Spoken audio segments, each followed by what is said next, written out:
Hello, hello. Good afternoon.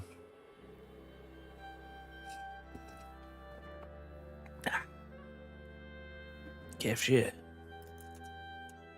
Lega kefşe.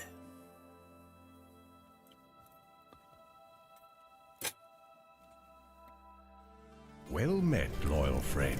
Oh. You've made a real impact on the realm. Thank you for your contributions. That's great. You know, if we could just start every stream just like that, that's a great start every time. Fenrir, thank you so much for the 9 months, my friend. Feels like you've been around longer than 9 months, Fenrir. It really does. Thank you very much for your continued support.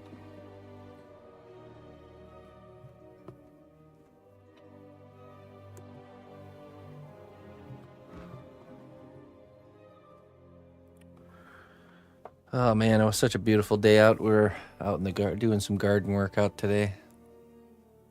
And just that smell of that fresh spring air, had a fire going. It's good stuff.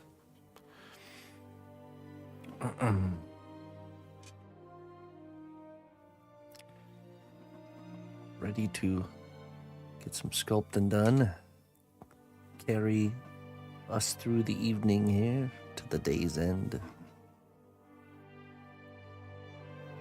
Just had a workout. Like a next level workout.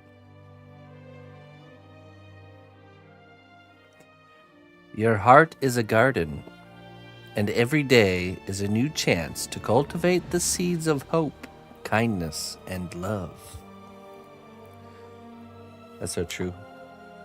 Our mind, our gardens, and the wind blows in poisonous seeds and weeds. And if you let them take root, they're a lot harder to remove.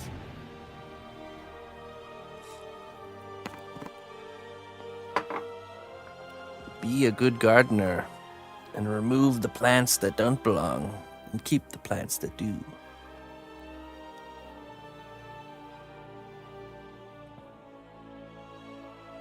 Lowest level?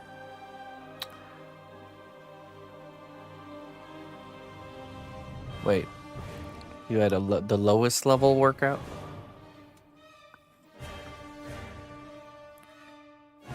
So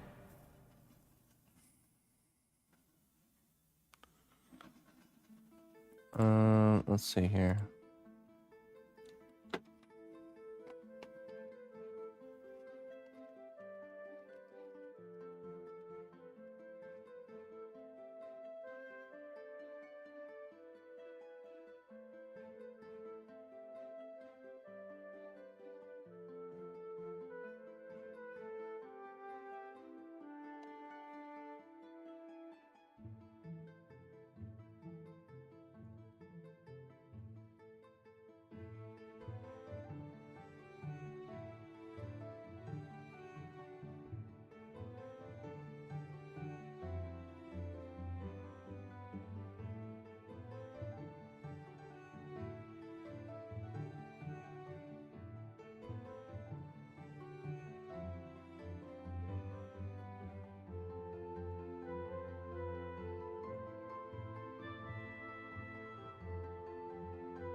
Sorry.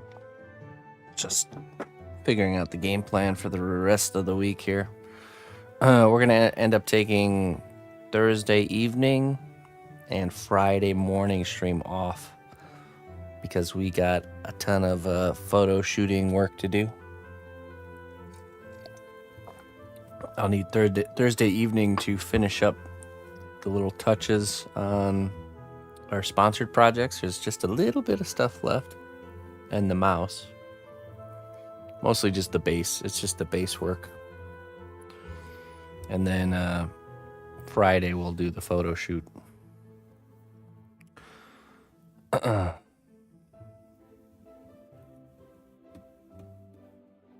Hello, Zooty. I have a bed that mint keeps trying to take over, always keeping that contained. You know, I tried planting mint last year and some squirrel came by and just ripped it all up. Seriously. My neighbor has spearmint that grows in the front of his house, and I transplanted some of that spearmint over to my yard. Came there the next day, all the spearmint I transplanted was just pulled up out of the ground. The squirrel was like, "Nuh-uh, not here." It's funny.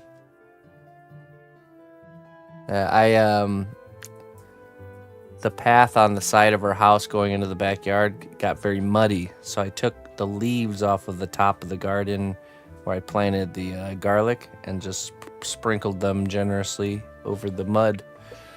And as I was removing the leaves, I realized the garlic is already it's already coming up, so good thing I removed the leaves. Yeah.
Okay, sorry.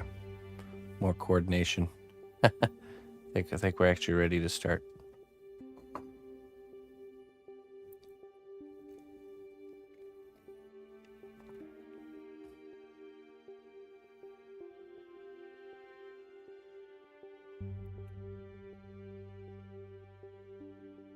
Okay. You can dig, because I think, how does mint travel? It's through runners, I think, right? You can take like a piece of like a board and like dig a trench straight down and insert the board to block the runners. So we're gonna be working on the base of this guy here, this fella, Captain Saber-tooth. I have these accessories that I made for another project that didn't get used that I could totally see just sticking in there. Also this one here, it's a little random bedroll. Not sure if we'll use them, but we have the option.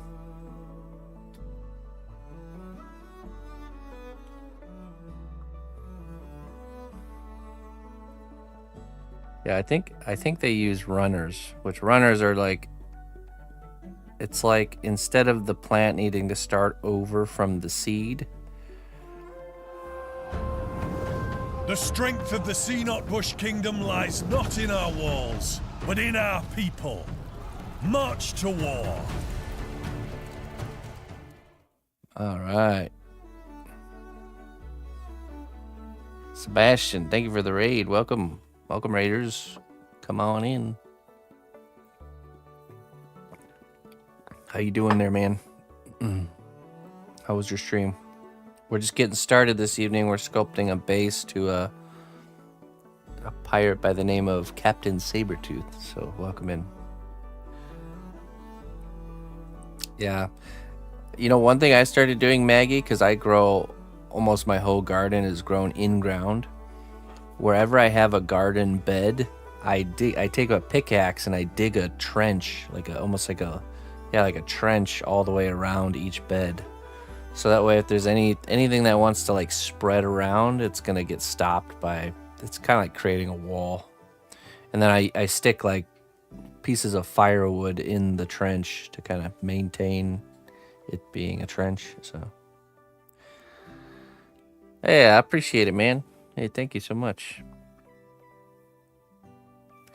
We're just getting started this evening. Gonna get some wood texture done here on this nice wood grain. Building kind of like a trunk.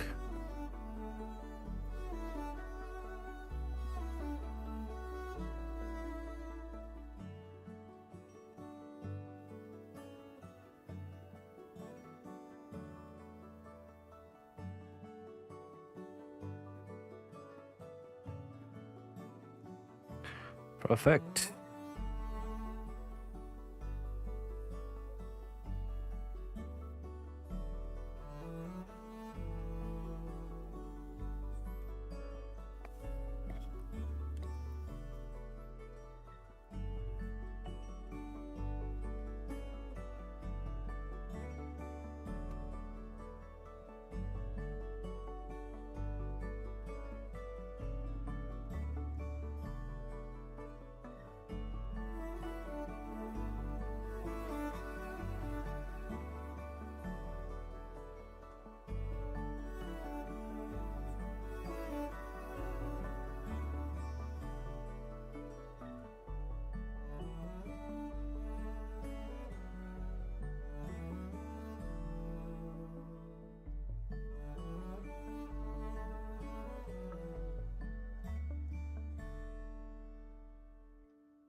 All right, my friend, I shall take good care of your people.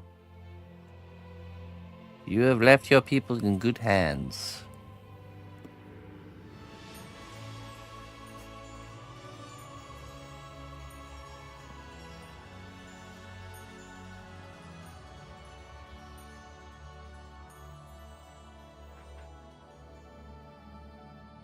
Galvanized beds we dug in. Need to our dirt here. Oh, really? Yeah, see the yard I'm growing in, it's close. We're close enough to the Mississippi River that you could tell at one point this area used to be underwater, which means the ground is really fertile, full of nutrients. And the area where I have the main part of the garden, there used to be an old tree that fell down a couple years before I moved here. So all the root structure underneath the gardening area has been broken down and providing those wonderful nutrients. So it really turned out to be a perfect spot. But you can tell in the dirt here, it's really sandy. The dirt is really sandy.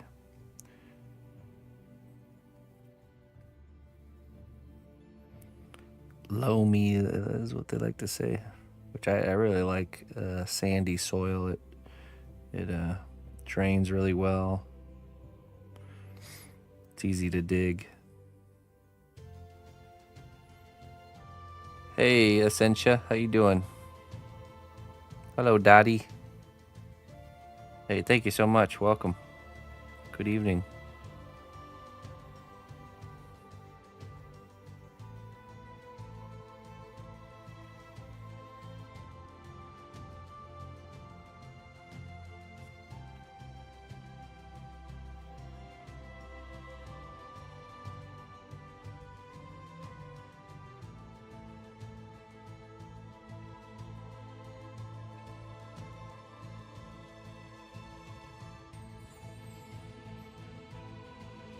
Blissfully present. Keeping your head on the moment, huh? Being present in the moment. Every moment.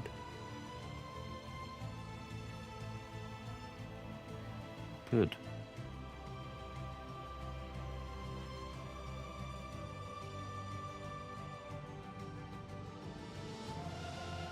That's true.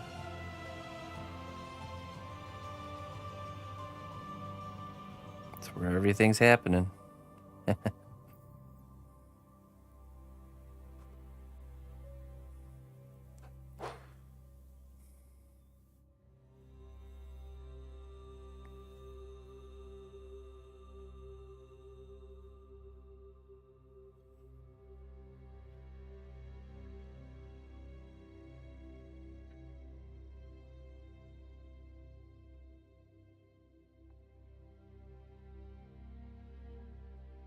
What's that, Daddy? I'm not sure what you're saying. I didn't hear you that moment.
Oh, I see.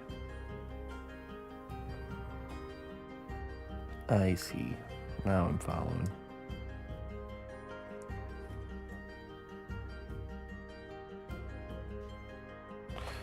Yeah, he already has the hand right here. Hand and sword.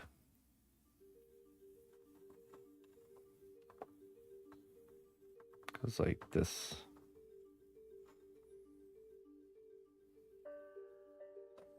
Hey, thanks, Freddy.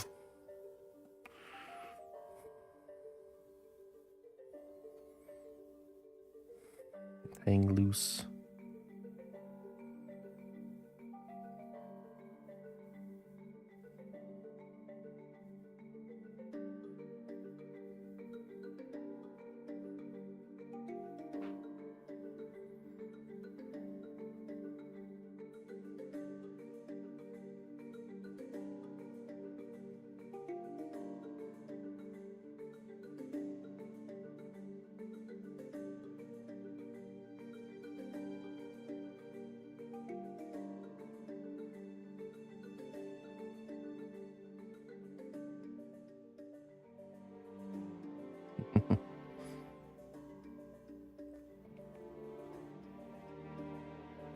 In very bard taste.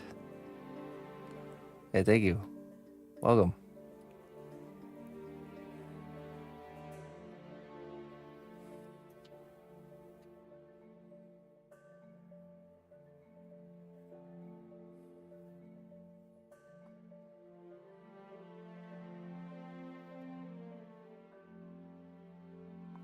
Oh yeah, does Dottie stream? What do you stream, Dottie?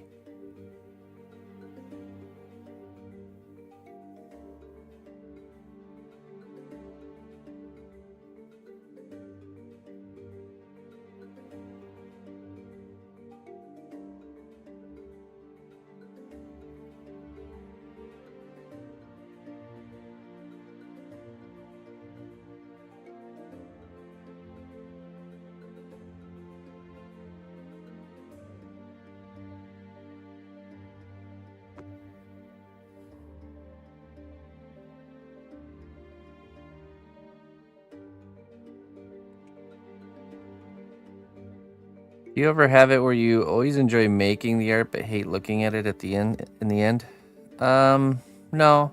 Oh, I'm always happy with the work.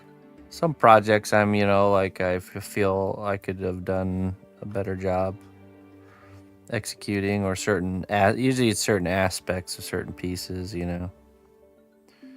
but I don't really dwell on it. But then there's other works I think, just really hold up. Even stuff I've made a long time ago that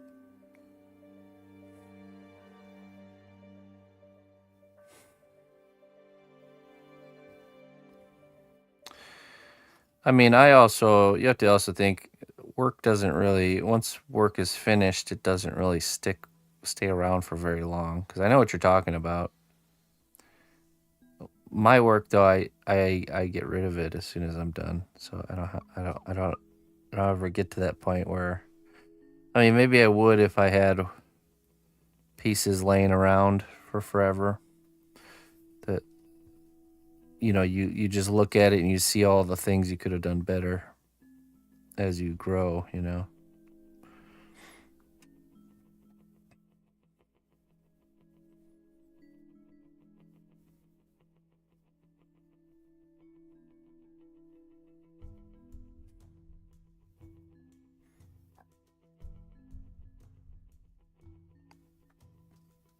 This is called cosplay.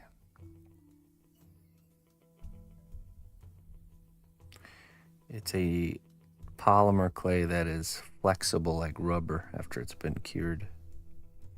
It's pretty awesome stuff. So you can make things not break.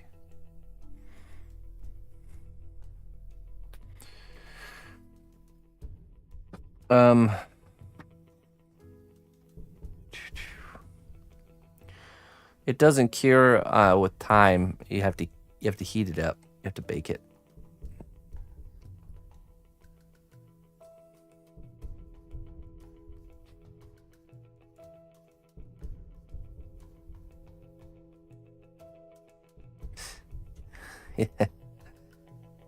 Yeah, the sword is attached at the belt. I guess the scene I'm trying to depict is that he's holding the sword because things are getting a little bit heated in the card game. Maybe he's been accused of cheating or something. So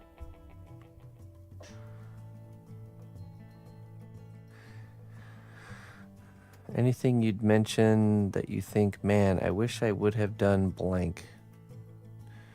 No, it's usually stuff like, for example, like knowing I could have done, hands and faces, likenesses. There's always, there's a falling short where it's obviously not up to the standard that I have is always growing. So I'll look back on a likeness that I did that at the time looked good, but now I look at it and I'm like, I could do better now, so yeah.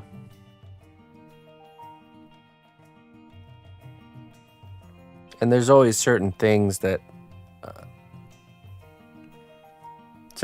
I know are things I can work on that I'm kind of trying to push and kind of, push to the next level. So like with paint work, making hands look more real. I think hands are something you just never stop. You're never done working on making the hands better. How long do you bake it? 30 to 40 minutes. 35 to 40 minutes, sorry. Dang, that could have been more Bane-like, yeah. Well, sometimes you make like a design decision that you just can't, you just have to roll with, because going back and redoing it would require restarting a whole project, which is, I'm not about doing that. So it's not that that particular design choice is wrong or it looks bad. It's just it could be better, kind of thing. Yeah. So.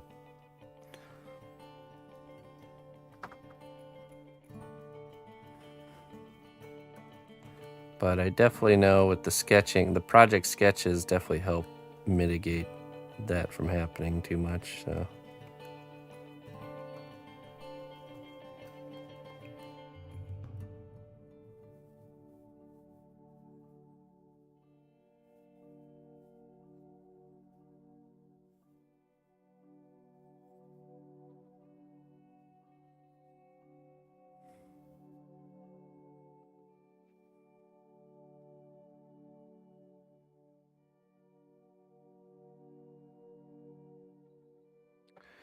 Yeah, they're just really complex. Okay, so here's the difficulty, especially with, I feel like if I was doing life-size hands, it wouldn't be as much of a problem, but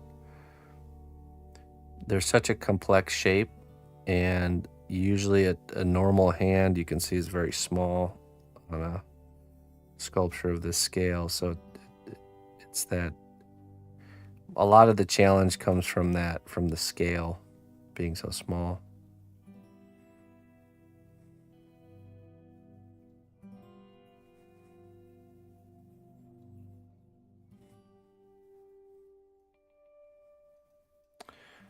I do know what photogrammetry is, yeah. 3D scanning objects using photos.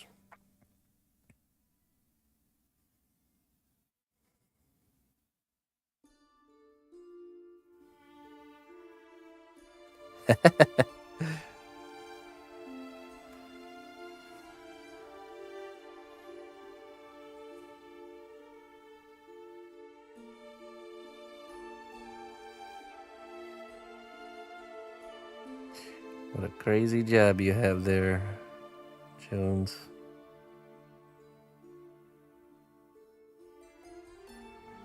Someone's got to do it.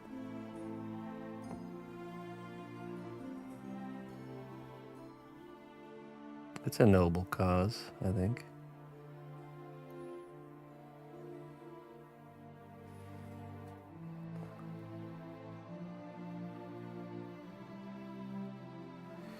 Yeah, so I used to teach a class where photogrammetry was part of the process. And honestly, to do photogrammetry well, you really need a good setup.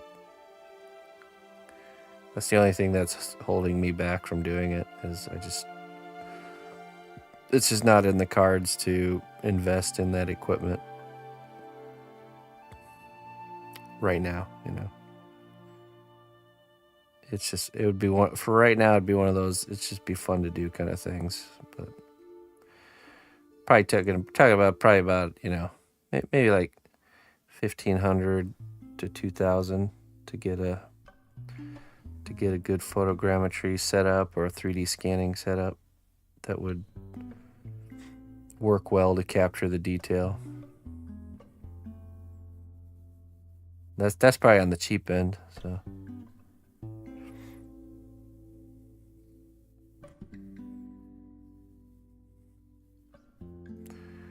Not in the cards, that's for sure. Maybe next year.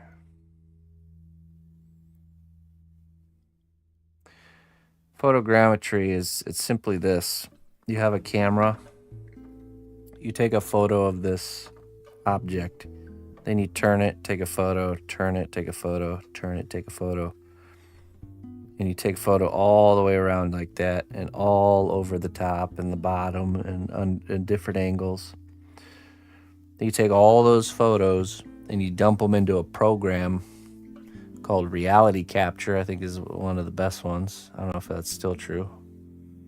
the program analyzes the photos and is able to essentially render a 3D object out of the photos. So then you end up with this, like, there's different ones. Yeah.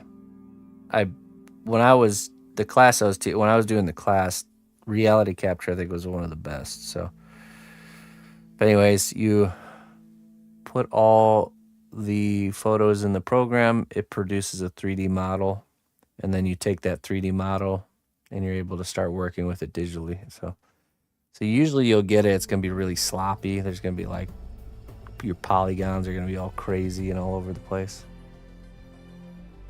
I tried looking it up and nothing came up. Well, photogrammetry or with reality capture?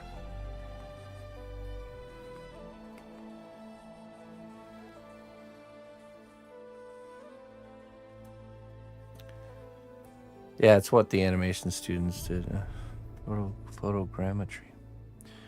Yeah, it should show. It should show up. Mesh room. So let me see. Photogrammetry. I fell for his trickery. Photogrammetry.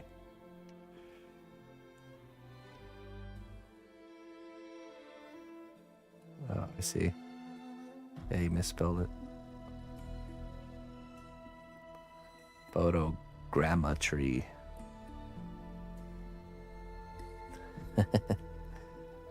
Good old grammetry.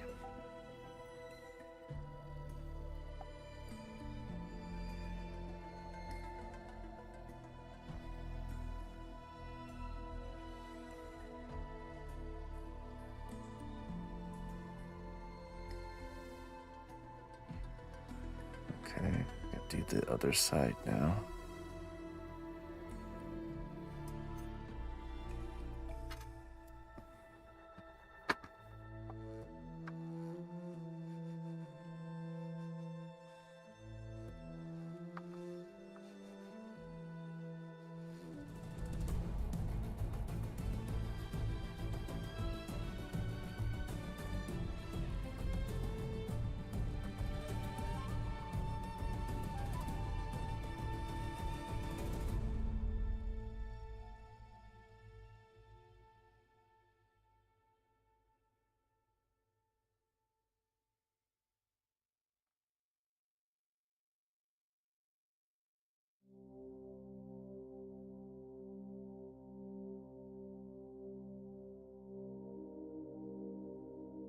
Need to make some more strips.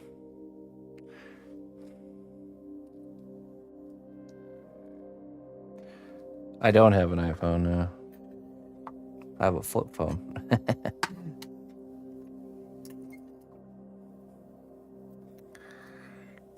There's got a 10 megapixel camera on it. That's pretty good stuff. Do you ever use lighter fluid to smooth? What's your take on it? It's the same as using mineral spirits to smooth. It's just isopropyl alcohol does the same thing, and it's way better to be around long term. Mineral spirits and lighter fluid are not as nice to be around and be breathing in all the time. So they all do the same thing and they do it well. So there's really no reason to. There's no reason to use anything but isopropyl alcohol.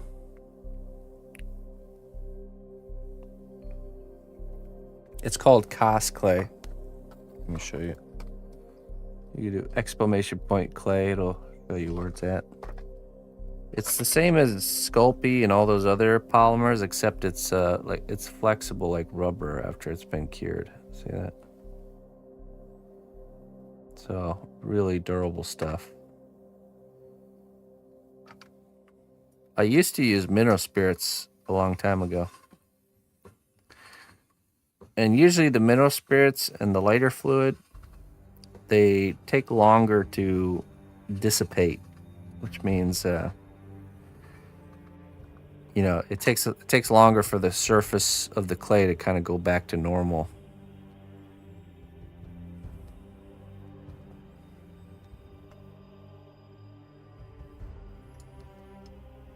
Which can be kind of a pain in the butt. The alcohol evaporates really quickly, so the clay will return back to like a normal state, so you can kind of keep layering on details and stuff.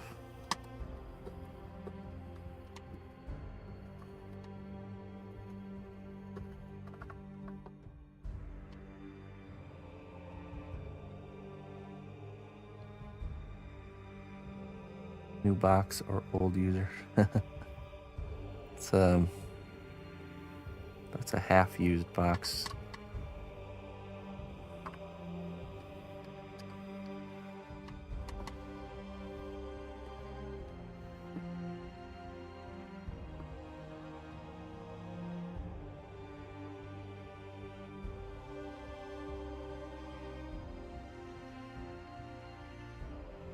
Yeah, right, exactly. You're right, the alcohol kind of dries it, kind of like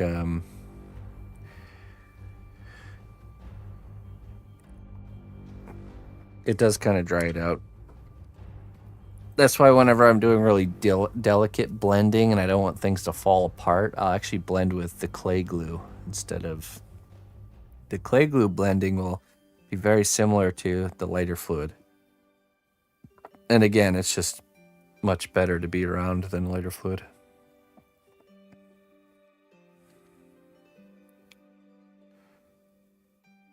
Okay.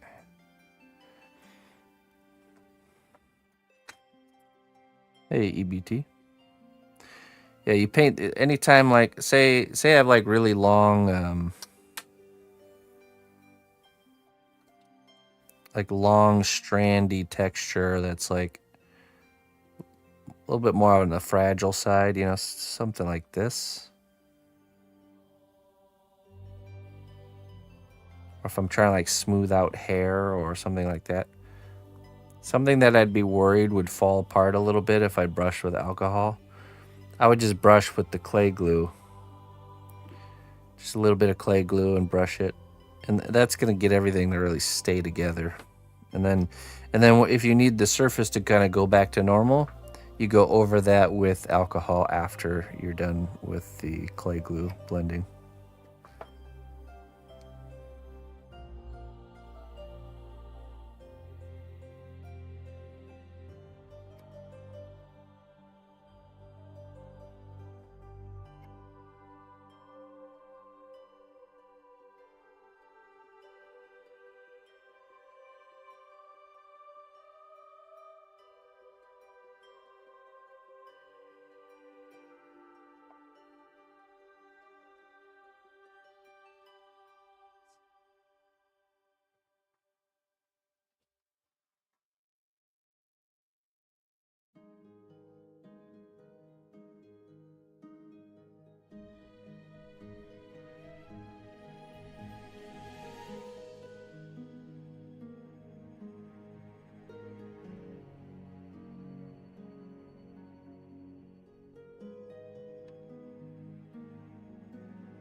Yep, alcohol is a great kind of cleaning the surface up type of tool. Getting rid of fingerprints. It's part of my standard procedure for you know, right when I'm about to put it in the oven. Okay. It's hard to reach.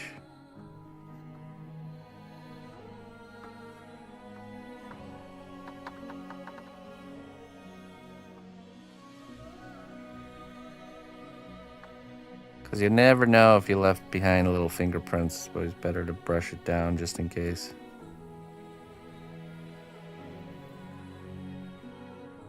Let it be known throughout the land, new champions have been welcomed by our honored recruiting hand. Create with Nate. Hey, thank you so much for the gifted subs, my friend. 5. 5 or more gifted subs get you a wisdom.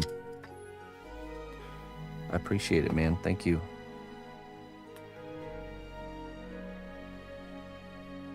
Okay. Clips. Let's see what it says.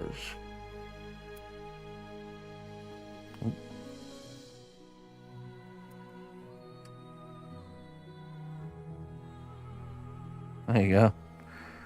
Success is not determined by luck or chance, but by the choices you make and the actions you take. True. True. Action.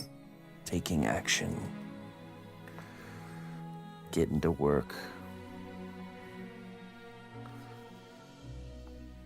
Many obstacles can be overcome in this world with just a good old bit of elbow grease and a good plan.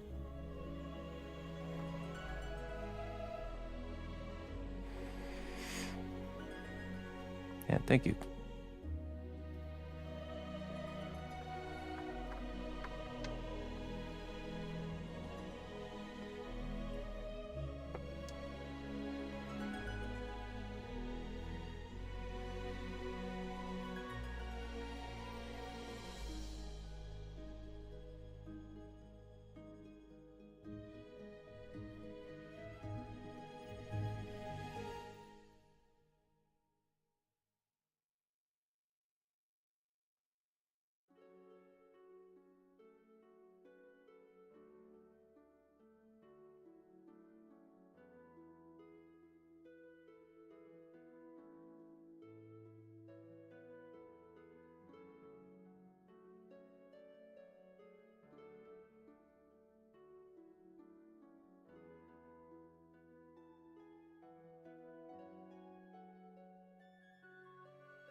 He's right.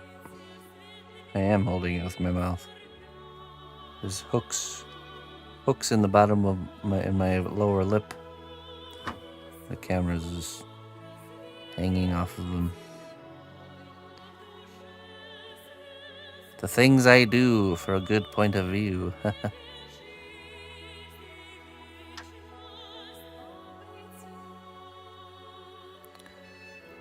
I have piercings all up my back, and I just have this room in my house where I just hang there. Swing around a bit from my flesh piercings.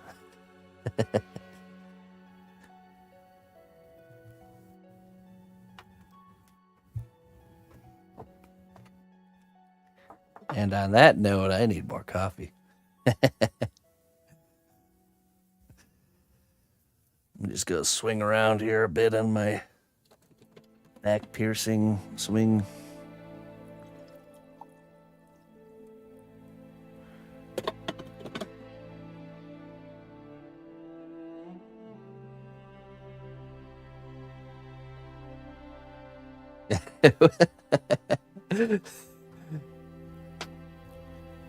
Jones curiously opened the door he shouldn't. followed by a quick slamming of the door. We don't go in there.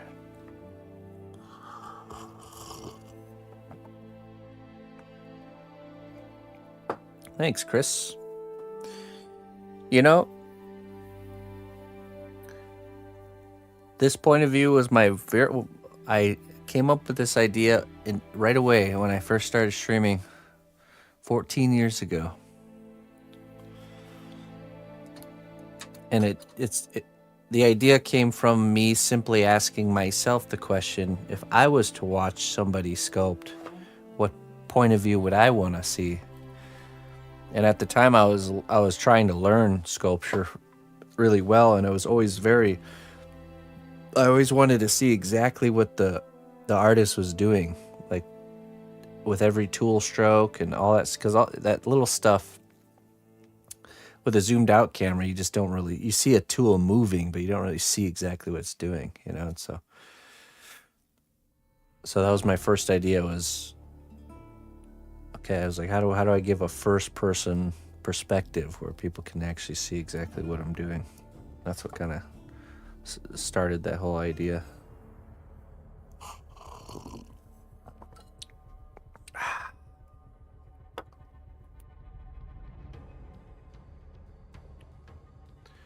Well, it's a harmonica holder, so you're not too far off. There's just no harmonica in it, but a camera instead.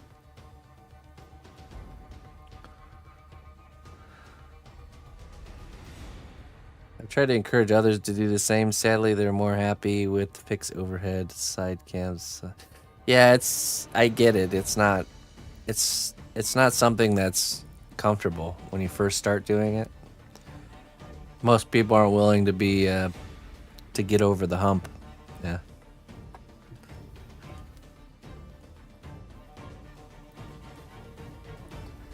Yeah, so since we upgraded the camera, I did have to modify this. I actually had to cut the metal shorter and like re-drill holes and stuff.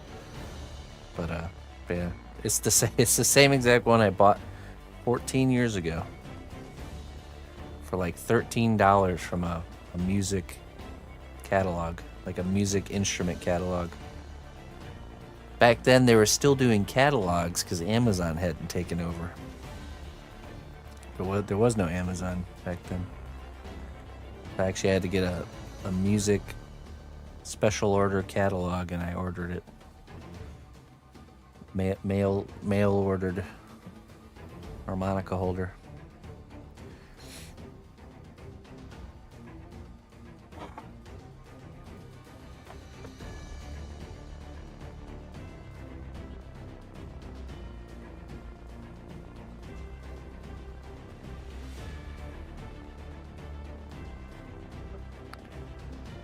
Yeah. Well, there's also that aspect. I guess if people care too much about how they look, then that'll throw them off.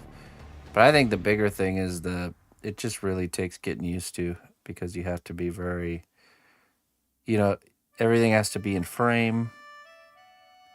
You have to be very still. Yeah. It's, to me, I don't even notice it, but if you were to start wearing a camera like this and you hadn't been used to it, it's just going to throw everything off. Because also, for example, I can't set this down on the table and just lean into my work. I have to hold the piece up to my face and the camera. And I'm just used to working that way now after a year, over a decade of doing it. It's just how I work.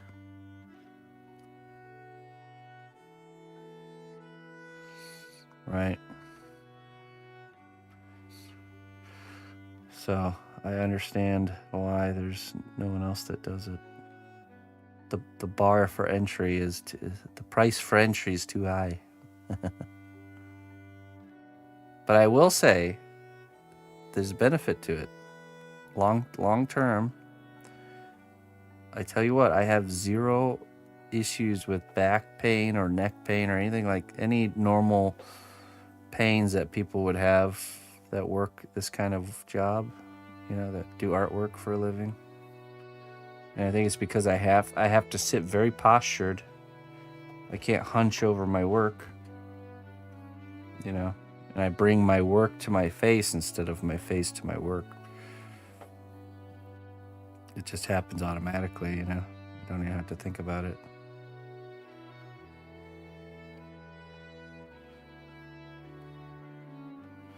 No slouching, right?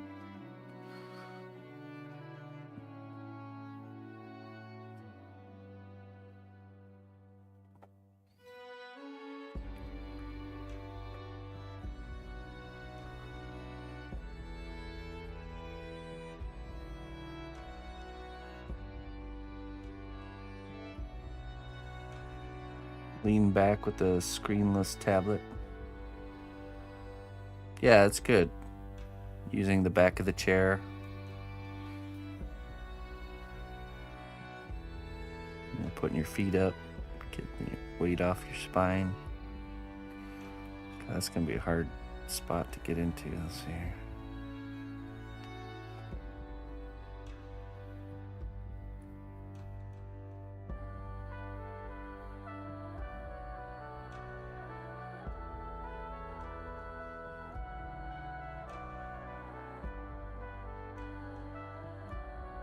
Oop.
I promised painting. What did I promise? I forgot. Remind me. What were we supposed to be painting?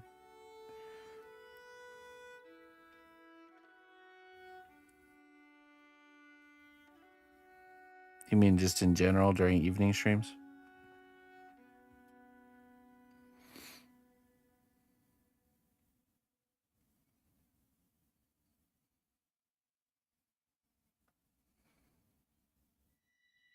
Oh, I see. Okay. I was gonna say, I don't know if I specifically said what we would be doing this evening. There will be. I'm telling you. We got a lot of work that's like just needs a little bit of work and then it gets painted. There's the skeleton pirate. This pirate. The mimic.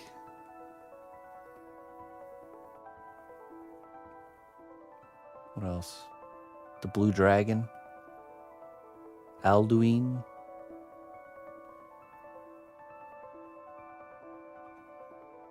Morgoth's pretty far too. Won't be too much longer for him.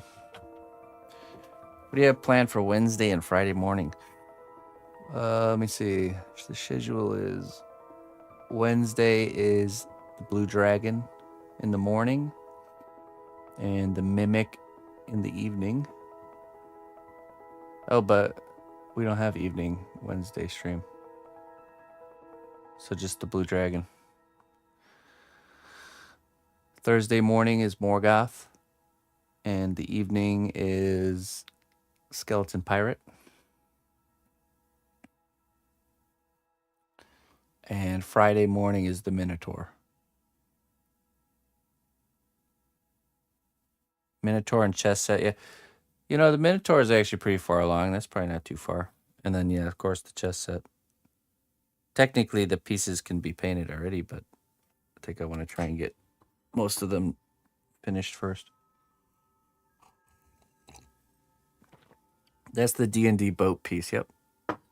So that one is... So that one's going to be... we're entering another experimental part of a project where we're going to be messing around with doing resin pours. Are you drinking coffee this late? Yes. Yes, I am. Did someone purchase a skeleton pirate? That one's actually for sale. Someone did purchase it, but we are it's being it's being reversed. The person is having some financial issues and needs to reverse it. So the skeleton pirate's actually up for grabs again, but we're gonna add to it and make it a little bit bigger. So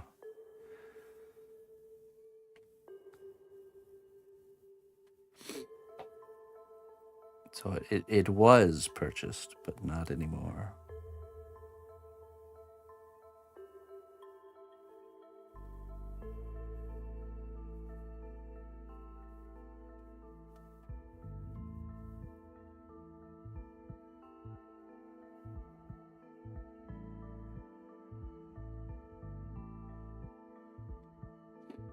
Yeah, I would like to do that stuff at some point too, but it's hard for me to justify the cost, you know. It's a very expensive endeavor to do. And it's just... right now, you know, I kind of...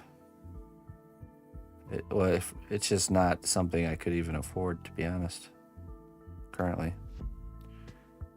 But I would like to. Mostly just for showing work in person and networking. I wouldn't even really try and sell anything, I think. But it's an expensive endeavor for sure.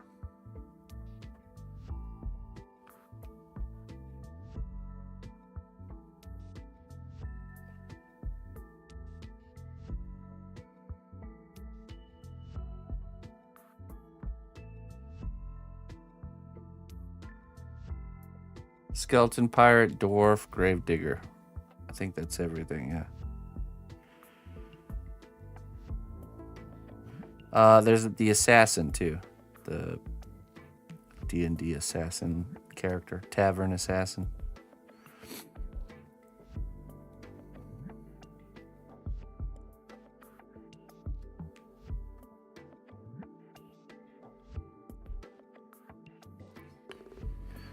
Okay.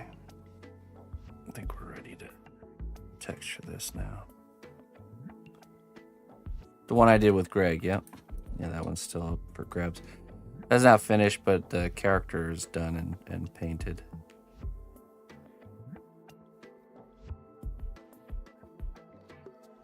Just needs a base, pretty much.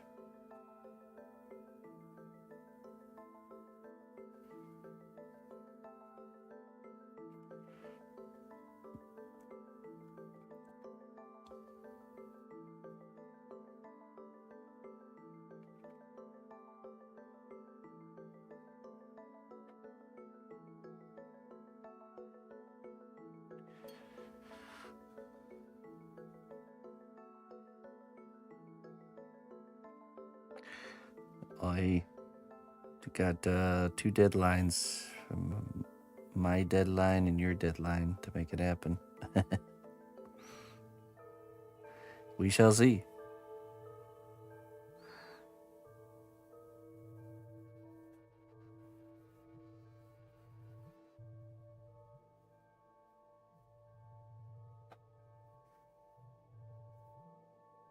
Display them in the background. I think I want to make a video for each one, like a little turnaround video where I am explaining my thoughts on what the project will be when it's finished, kind of thing, since neither of them are finished really. Are you opposed to Morgoth watching over the desk, Jones? What's going on here?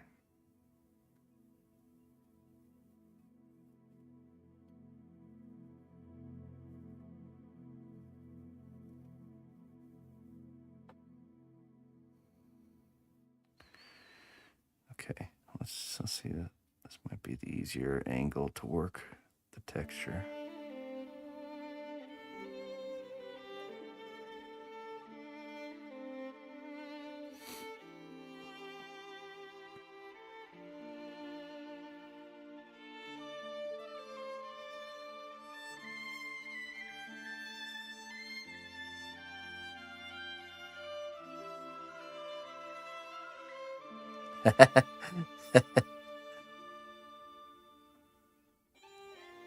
Let's see, Morgoth. What do we gotta do on him? We gotta finish his hammer.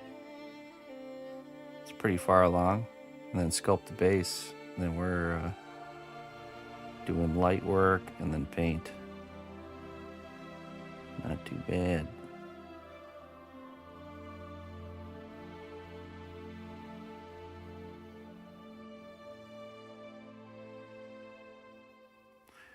Morgoth.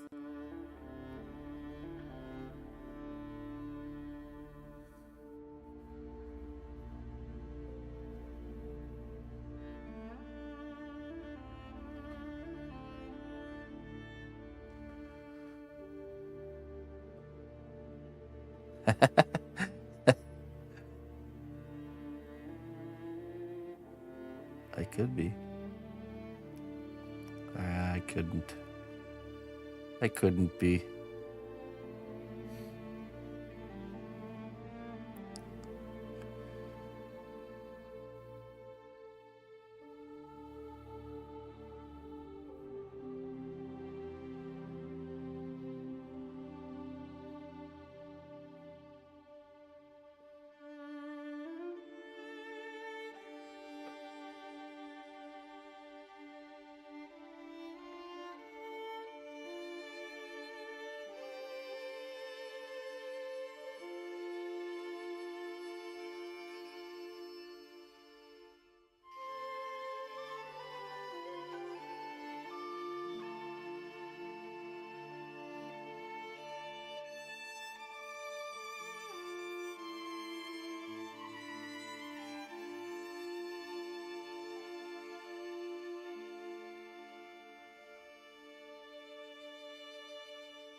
I did read your email.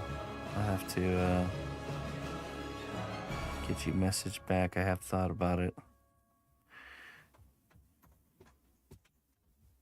I think we'll make something happen for sure.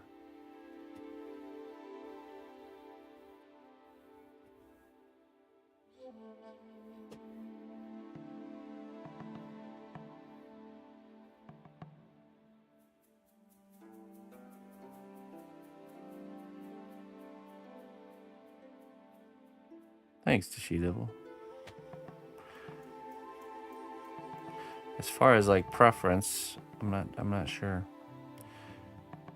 Probably if it's for a class, we would do something not something original, you know. Something more in the original character or even original interpretation of a character.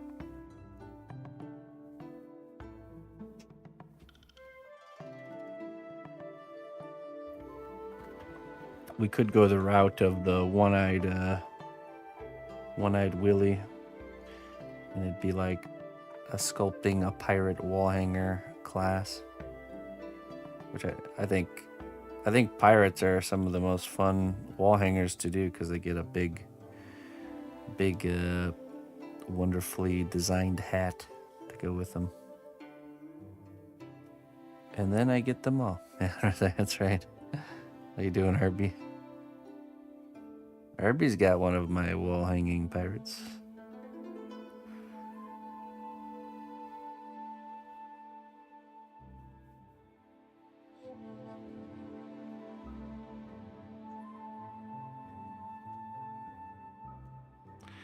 Mr. Arbitwanum, how do you do, my friend?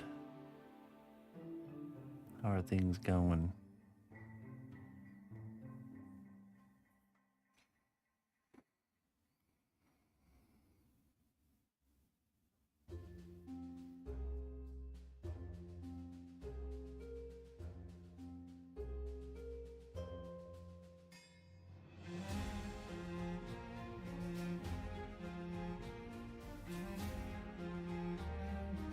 Yeah, we'll get some lock in. Sorry about the delay on emails, Sir Jones. I'm terribly behind.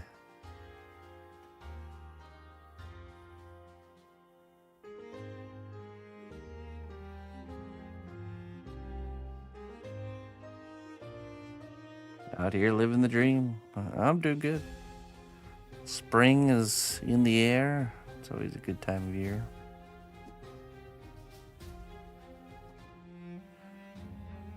Emma's growing, getting very, very, very smart, and she's entered a phase of mischief. The mischief phase.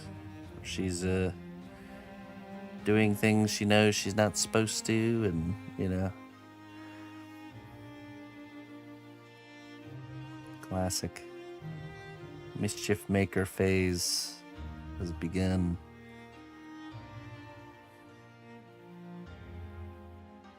And she's clever, which is makes it a little bit more difficult. Clever girl. Exactly.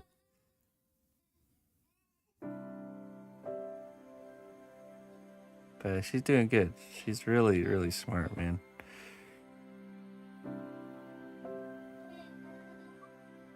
Writing really well already. Reading's getting there. She does all short addition and subtraction in her head. She doesn't even count on her fingers. That's impressive to me. So, I still count on my fingers. She learned it from her uncles.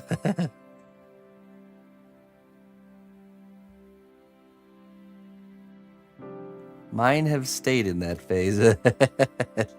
The mischief making phase. Well, she's usually been pretty good about, you know, like not drawing on things, not using her scissors to cut things she's not supposed to, like a little bit of hair or whatever, you know. But we're starting to find It's like a switch just flipped in her brain like a week or two ago. She's just like a little bit defiance mode, a little bit of stepping over the lines a little bit, you know. I found a piece of cosplay hidden in a little bin that had little Emma teeth marks in it. It's these kinds of things.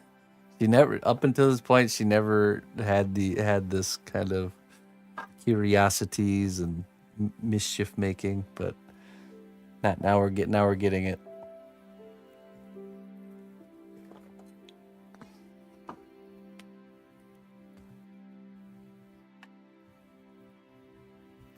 The funny thing is we didn't tell her that I found the piece of cosplay, and I'm totally gonna bake it and save it as an heirloom.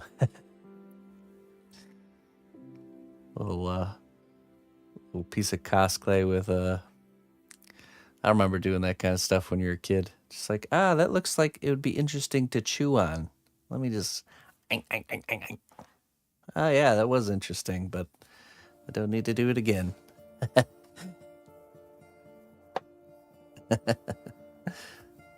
So we're gonna bake the little piece of cosplay and save it for future memories. Just call it chaotic neutral, yeah. A wedding gift.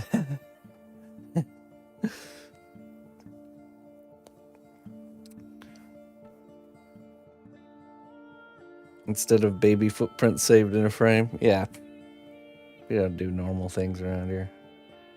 I may or may not have chewed on silly putty once, yeah. I used to chew on, those little rubber tires on the Lego cars? Like made out of like the squeaky rubber. I would chew on those all the time.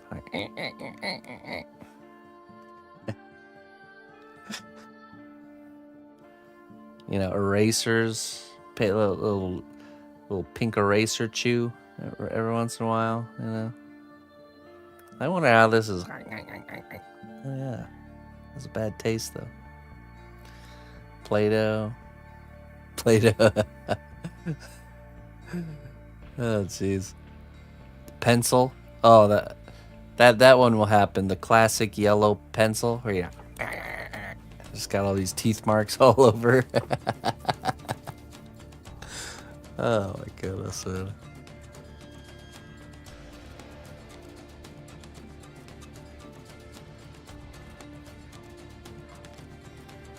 Guilty face hearing about the Lego wheels. We all did it. Well, not all of us. A lot of us did it. What else was there? So many things that come to mind. The big one was the Lego wheels for sure.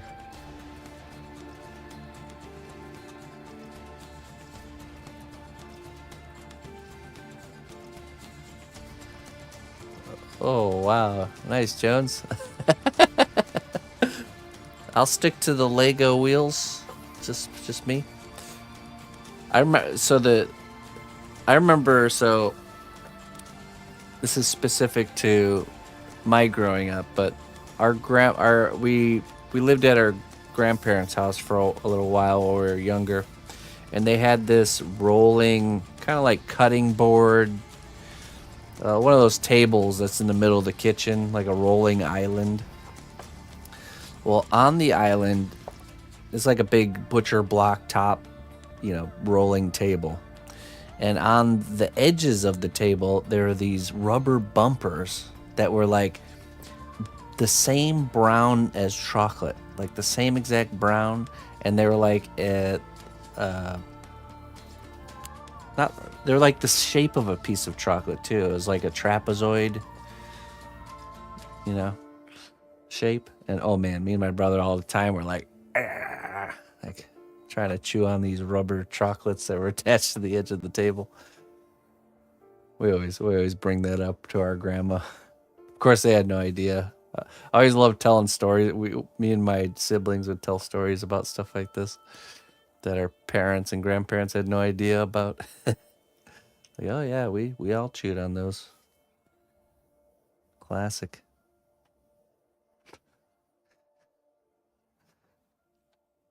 All right. Let me go use the restroom real quick. I'll be right back.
Good old Big League Chew is to blame. Classic.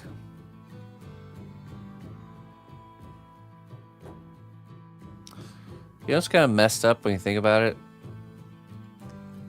Do you remember the like shredded beef jerky that they sold in like a tin that looked just like the chewing tobacco tin? We ate that. We love that stuff. Isn't that messed up that they're like literally like trying to program children to like chewing tobacco? Like, let's get them grooming our young minds into just picking up some chew when we get old enough, becoming customers. Shredded BOGO, yeah. They also had the fake cigarettes, those like chalky white candies.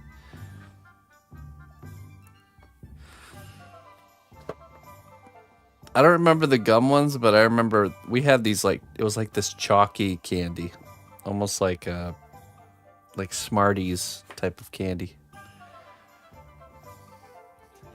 And if you blew into it, it would poof a little bit of smoke out there. Candy cigarettes, yeah. It's so messed up. I mean, I didn't do it. I've never done chewing tobacco, so I guess it didn't really work, but I'm sure it worked on somebody.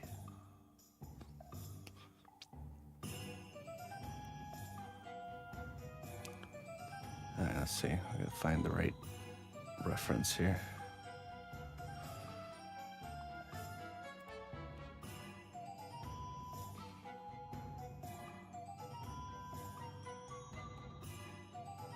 I have to stop kids eating polymer clay at work. Oh yeah.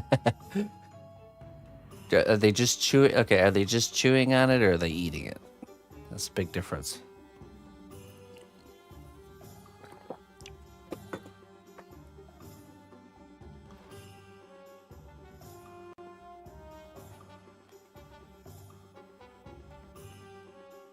Depends on how quickly I get to them. All right. Touche.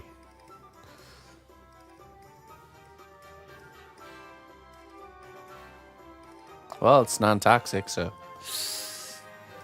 you know, if a little bit gets in there, she'll be all right. They have their parents with them, but they don't seem to care. Ooh. Parents these days, am I right?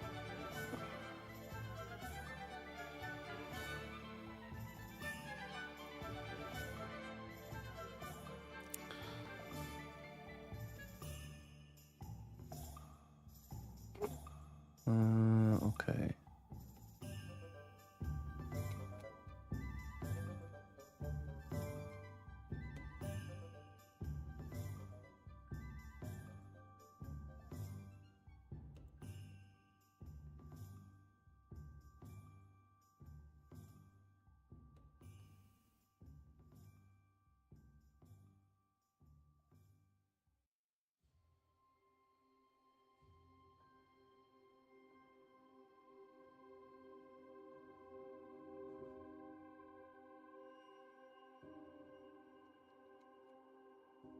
Okay.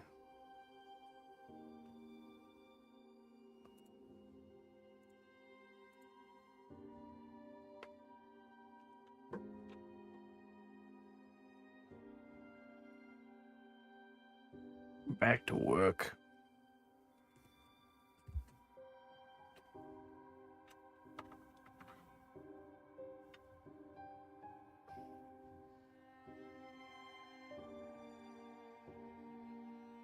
Oh yeah.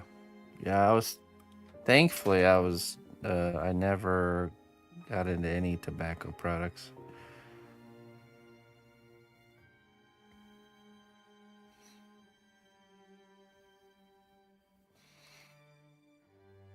Other than the occasional cigar. And I did try a sniffing tobacco when I was in Germany for the first time fairly recently. That's about it.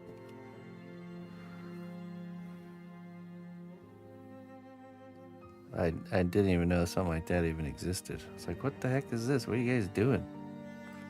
Oh yeah, here, have some.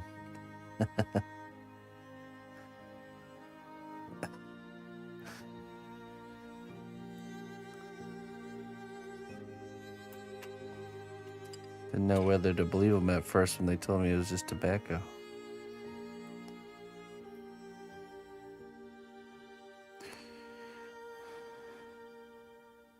Yeah, I would be. I think I would probably be the type of person that would definitely. I mean, they say tobacco is more addictive than like some of the heavier drugs, so I believe it.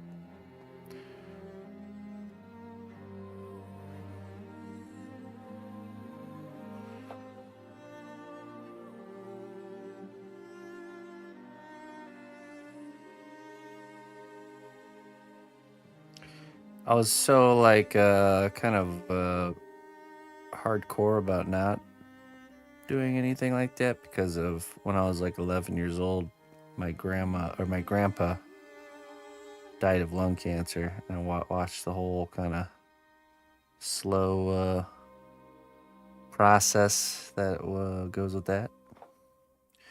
And my grandma always attributed it to him smoking cigarettes, so whether that was actually true or not, because he hadn't smoked cigarettes in a long time, who knows? But it definitely stopped me from even considering it.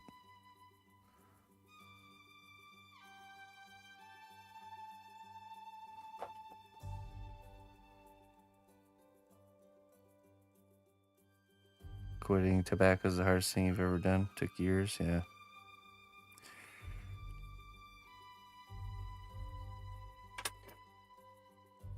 There's certain things too, like once you've broken the seal on something, you'll like it'll be a battle you have to kind of contend with the rest of your life. It's never totally gone. It can get very small though, almost like it's completely gone. But I think you always have to have your guard up once you've crossed that line. No going back.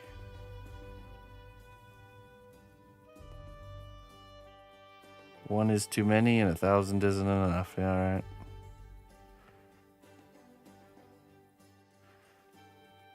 Our meat suits always want more. Never fully satisfied. The flesh is weak.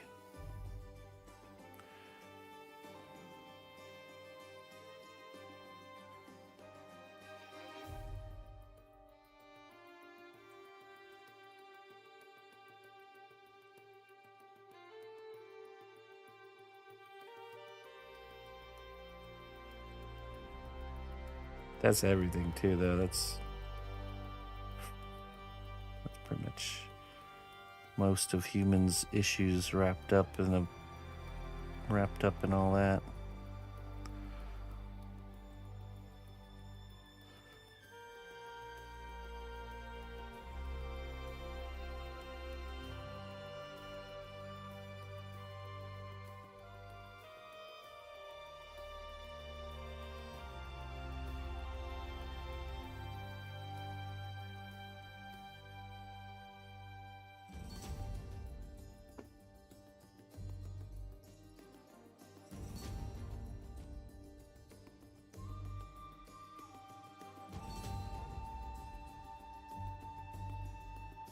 Oh, yeah, I believe it, Gravity. I believe it. Well, trying is the important part. Doesn't mean you always succeed, but just get back on the horse, keep trying. Eventually you will overcome it. Or it will overcome you.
Alright. Got texture all the way around there on that first layer. Now we're going to add kind of like metal bands and rivets.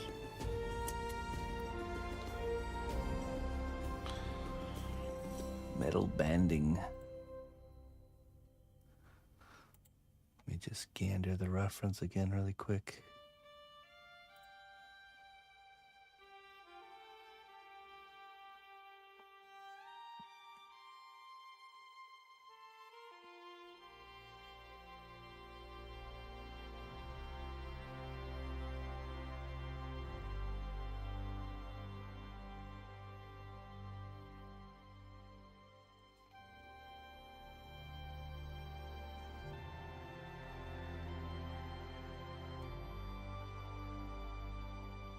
Got this one image saved. I don't know if I saved it else here.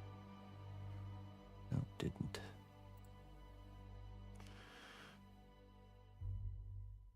It's pretty crazy, Gravity. How long's a tin last you?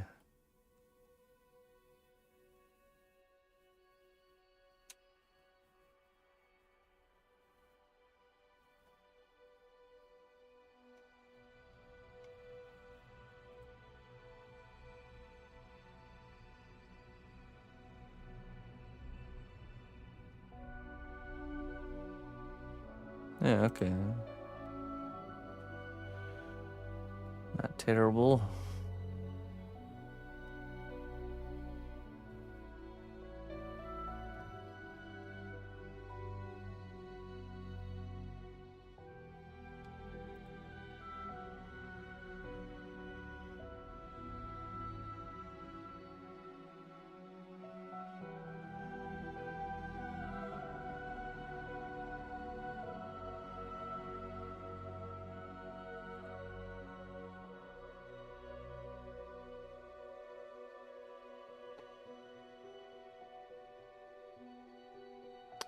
There are herbs out there that help with nicotine, like resisting the effects of nicotine withdrawal. I would have to look into my book though, but I definitely know I've read of some.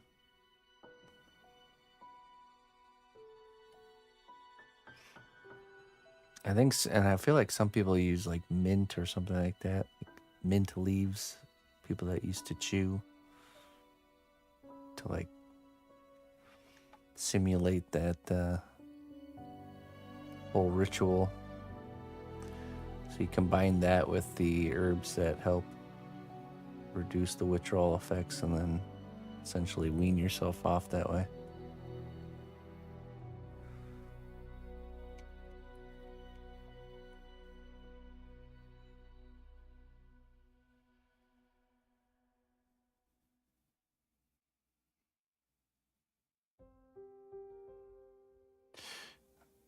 Yeah, it is.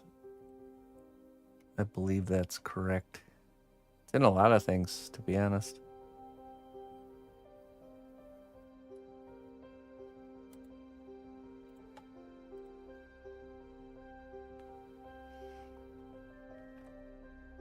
Okay, so let's see here.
Noodle press, pasta machine. Yes, that was.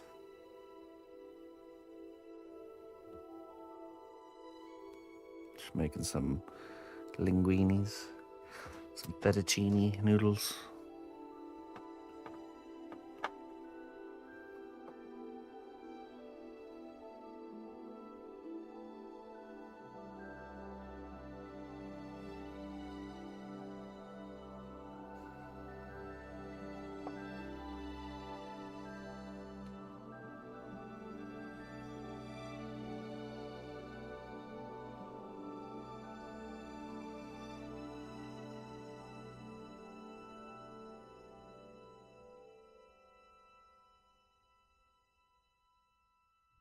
Metalcini. Yeah.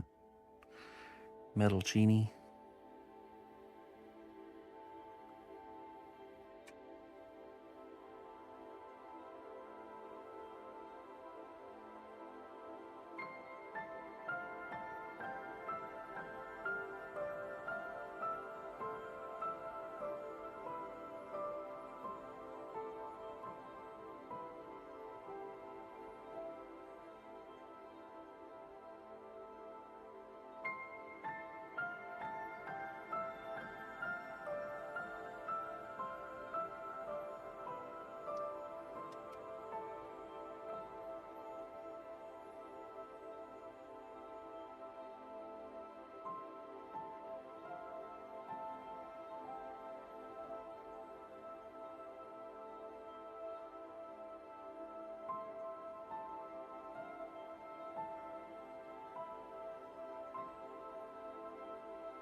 I'm sure somebody does somewhere.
Nine out of 10. Hey, thank you. Appreciate that. Thank you very much. All right, we're gonna add some rivets.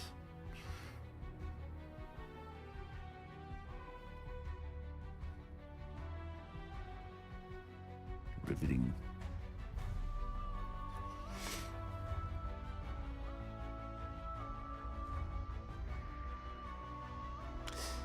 Yeah, I've heard of that, Maggie. Specifically, like dementia.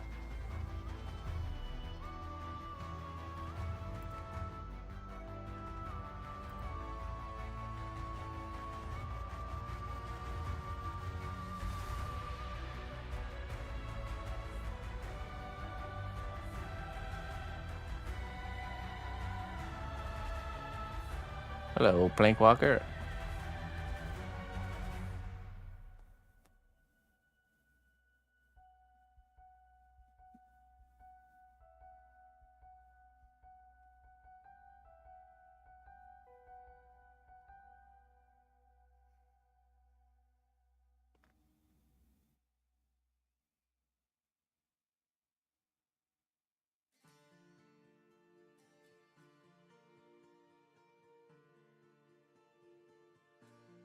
Hey, what's up, Curtis?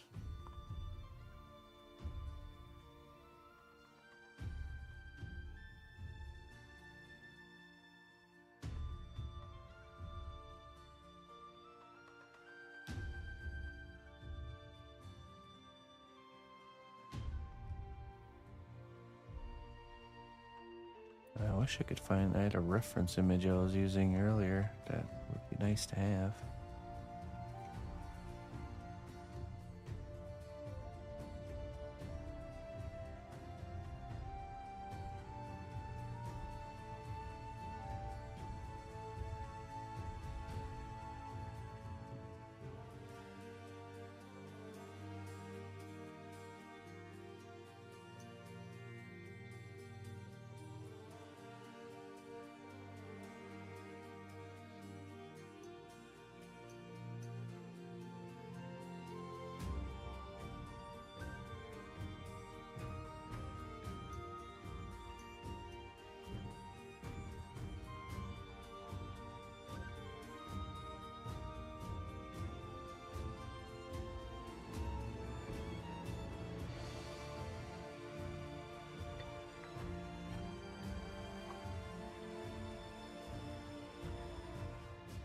Alright, we need to make some rivets.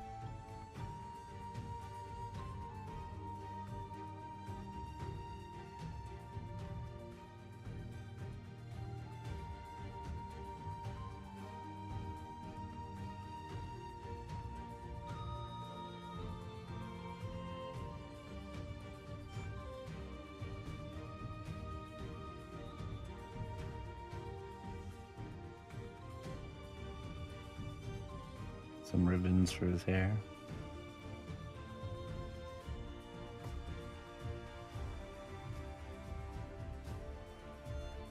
Dimitri, thank you very much, my friend. I appreciate it.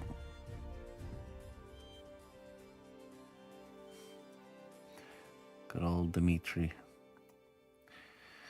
My first manager at my first job's name was Dimitri. He was this older Greek guy. Nicest guy you ever meet. I still can remember his smile.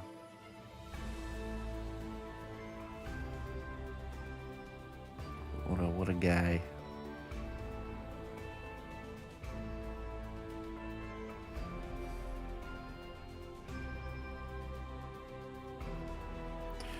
Riveting.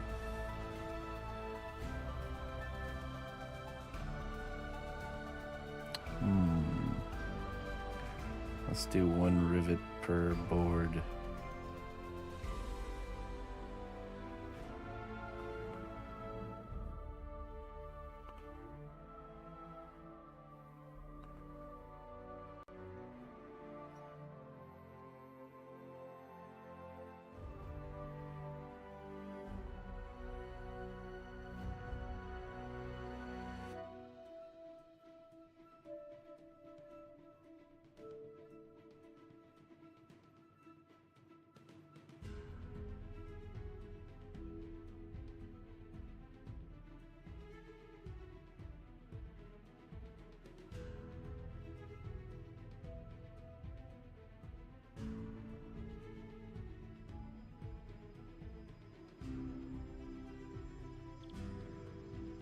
Hello. How you doing?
No, it was a lot of work.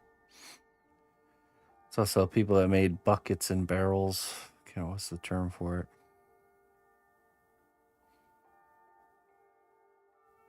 Can't remember the name of the job, but it used to be a big job back in the day. Oh, it's on the tip of my tongue. Someone in the chat will know the name of the job for the person that made buckets and barrels.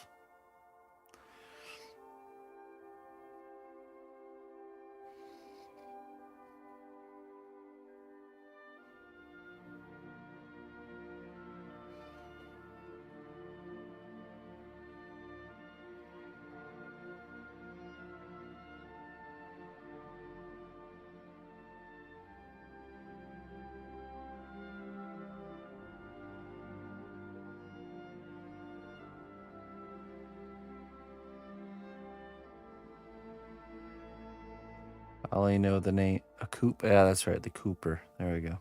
Yeah, that's the name.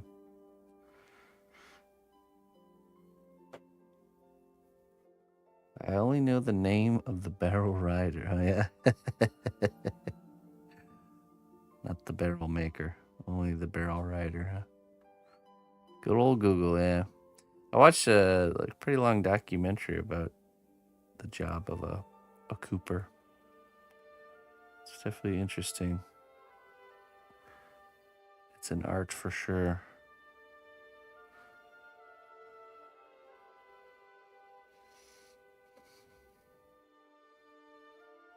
Quite the process.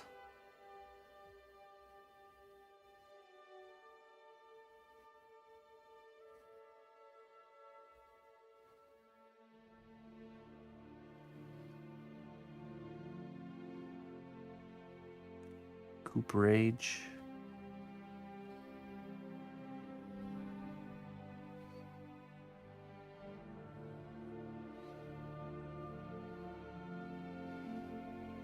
Or someone with the last name Cooper.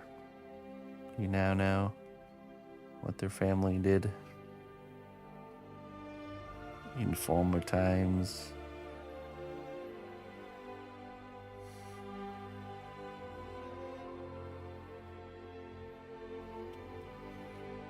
Like Alice. Yeah. His ancestors were nothing but bucket makers. Buckets and barrels. Now look at them. How far they've fallen.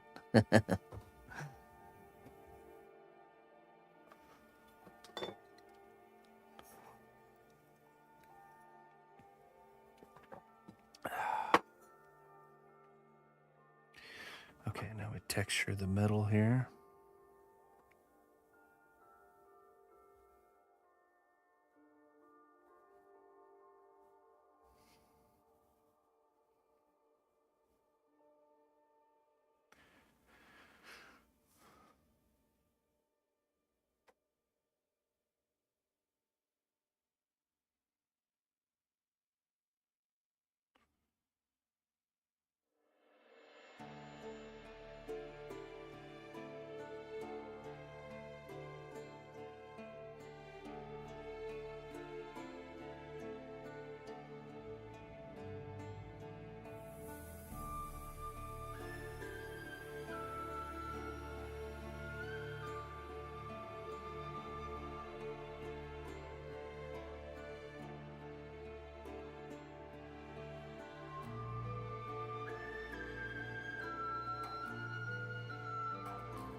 Get a bigger ball stylet.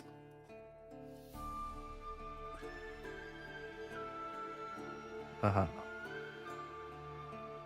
Even better. Force multiplier.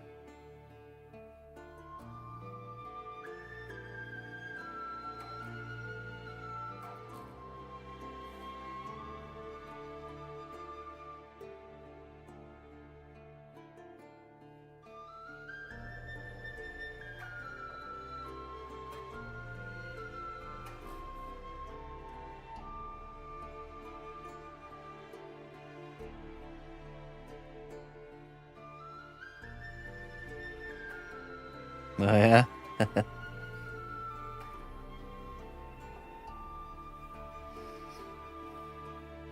Hard Rock Hotel.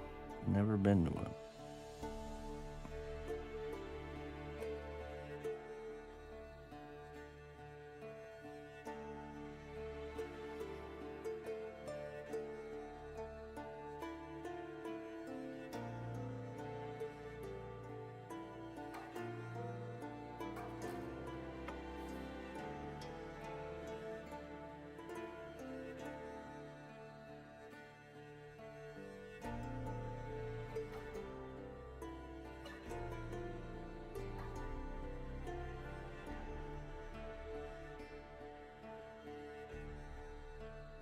Hey, what's up, Secret Sauce? And Jassy, welcome.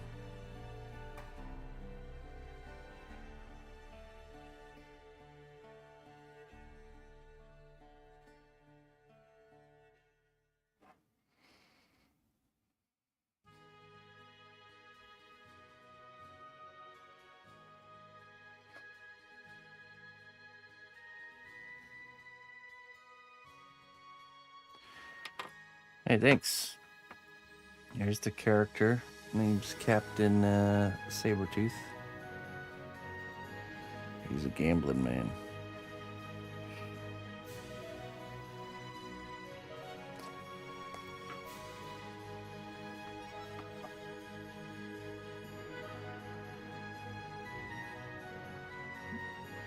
More of a swindler than a gambler.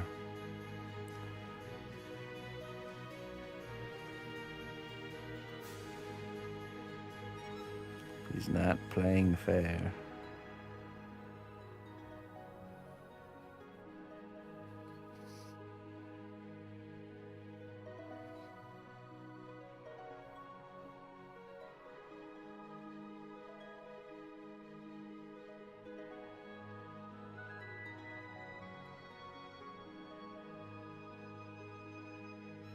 I do, yeah. Hey, thank you.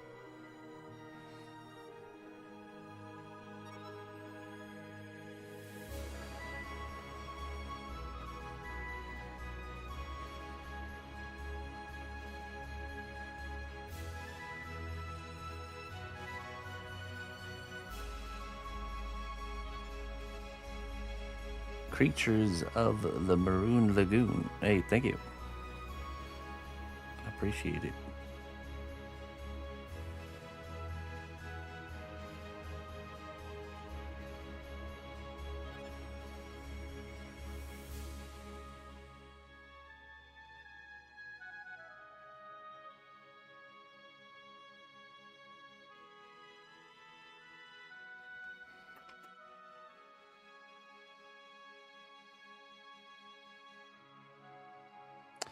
I do want to hide some aces. I'm thinking right here, like tucked under the sleeve of his boot, just like poking out there.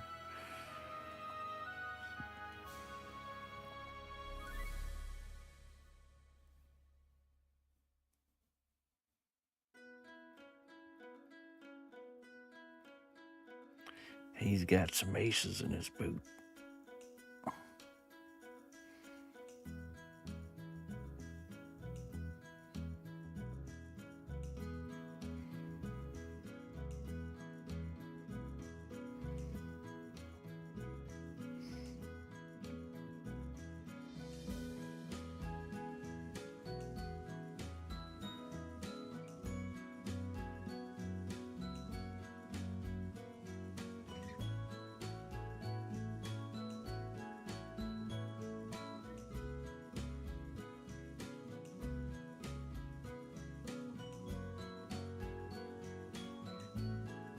Oh yeah.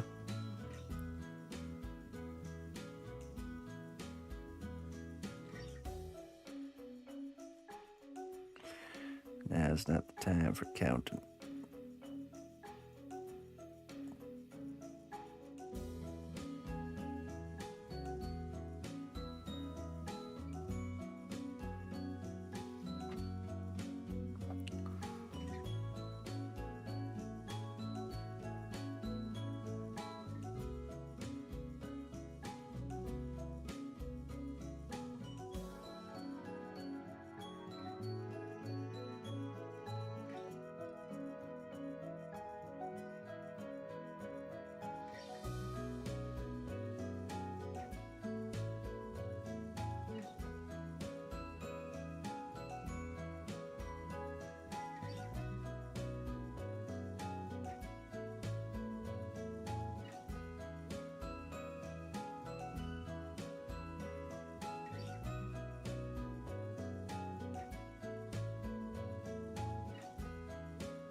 Hey, thanks, man.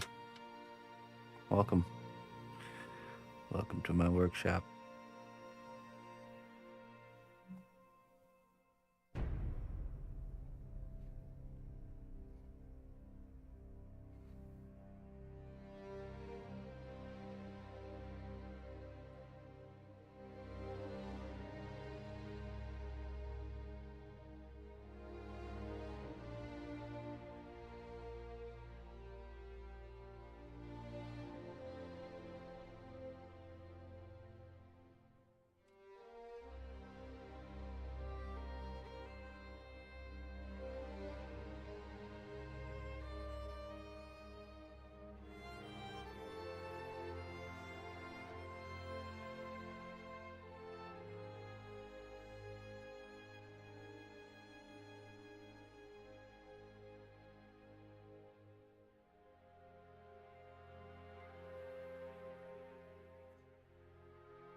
Okay.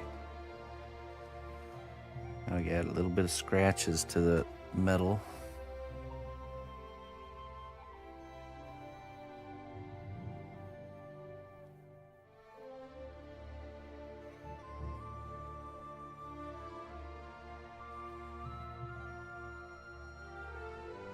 Technically, we can add it to the wood too.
Okay, it's looking pretty good.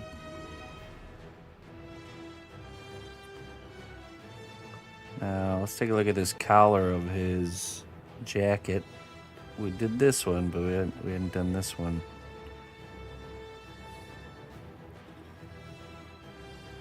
Let's see if we can just get it to a baking stage, because I accidentally left this clay on here for a very long time without baking.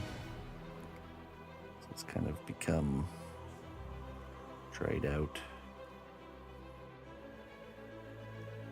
I drenched it earlier with clay glue, so it's soaked it in and gotten a little more malleable.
think we're gonna add a feather to his hat, but I think I'll do mixed media for the feather. We'll do a real feather.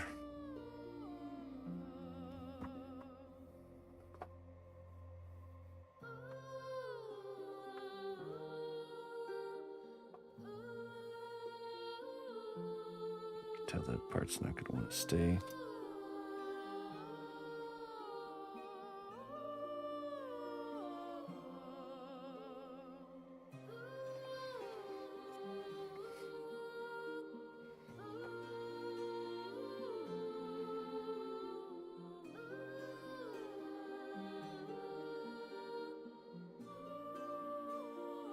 You know, let's just remove that chunk. Re-add it.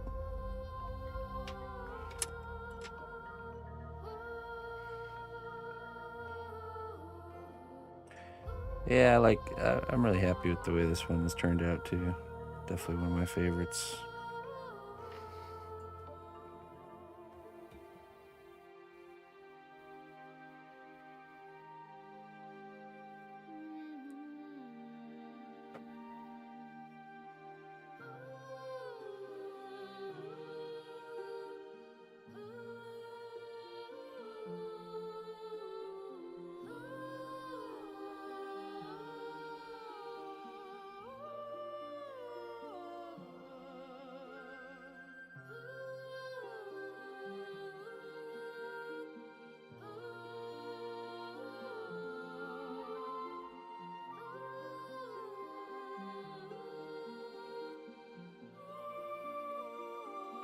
I agree. Can just tell what kind of character he is by looking at him.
Oh, jeez.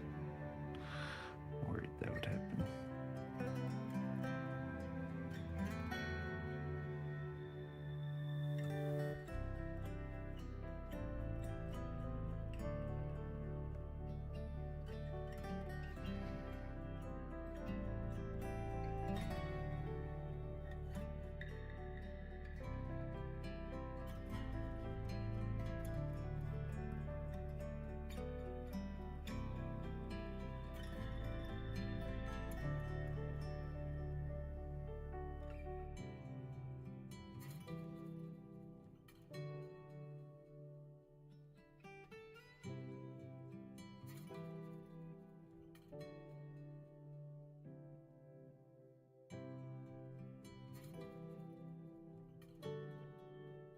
I do, yeah.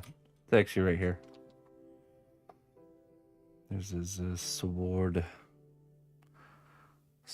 hand combo. It's gonna be like that. I'll attach it at the end.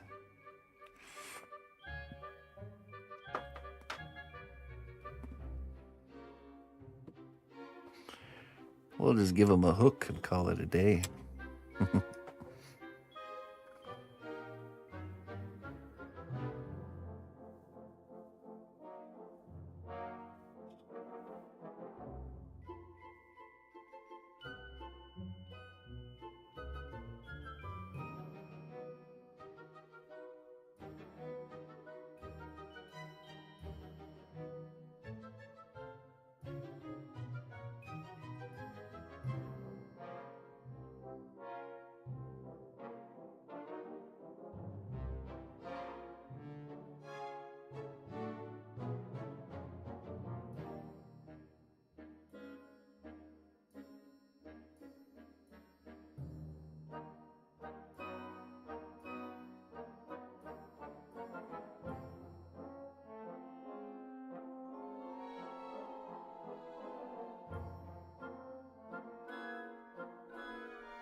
Have to remember how I did this detail here.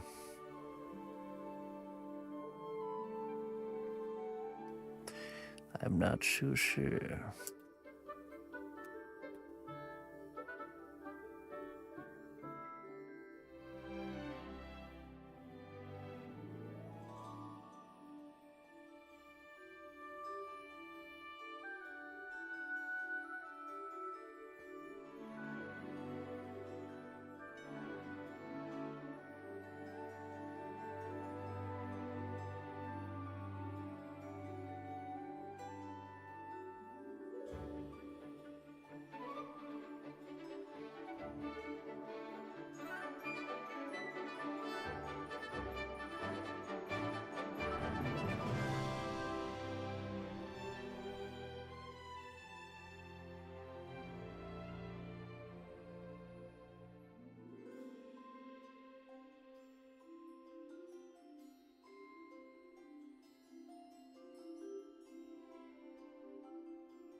These are just placeholders made out of regular card stock.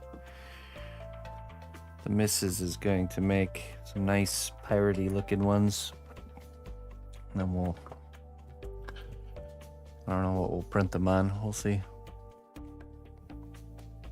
We shall see. Maybe styrene or something.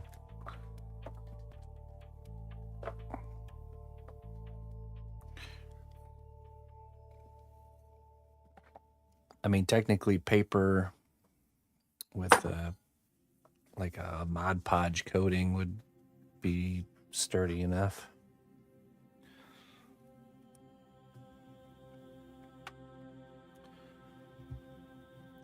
Yeah, I wanted them to be like, you know, real old, like, not like just modern looking playing cards.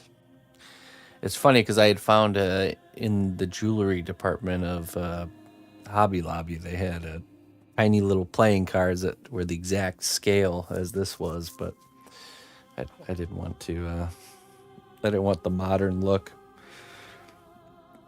I figured I could have got those and did like a little brown patina wash over them or something, but we'll make them from scratch.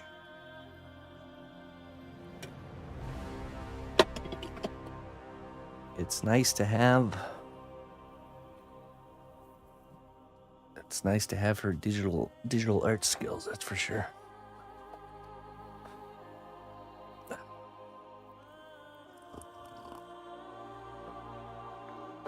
Hey, how you doing, Moxie?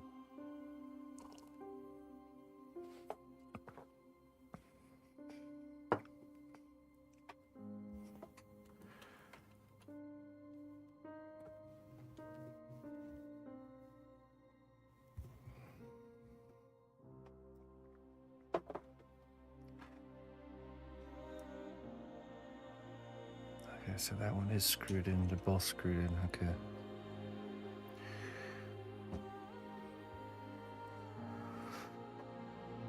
Let's do a little bit of brushing here. Gonna use clay glue.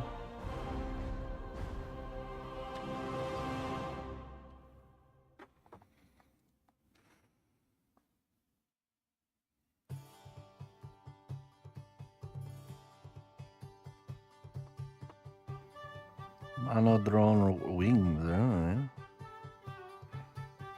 That's cool. I like those little guys. I like the way they look.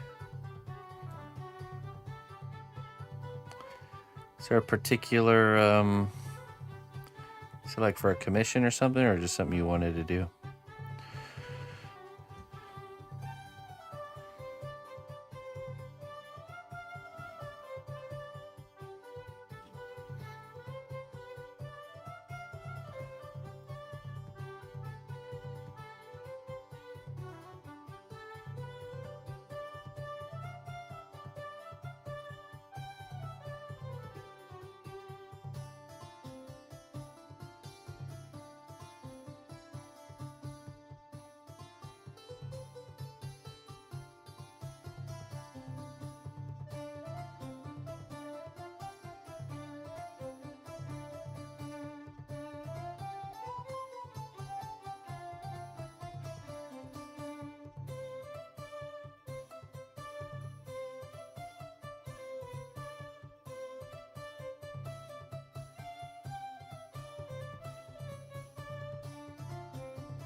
Yeah. I've been in that hole before. It's comfy.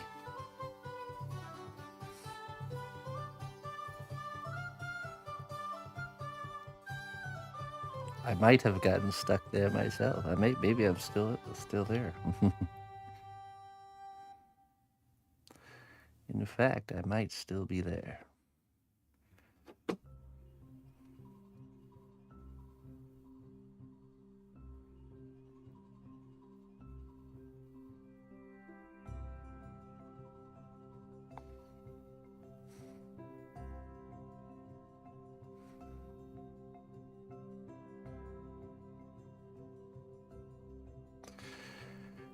Oh yeah, for sure. Super influential too, just all of fantasy, really.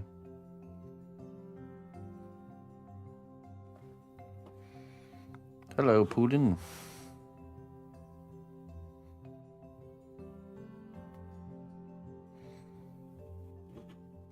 Okay, we're gonna just do the stitching on here, and then we'll do these, like, you know, rivets and ornaments in a separate layer.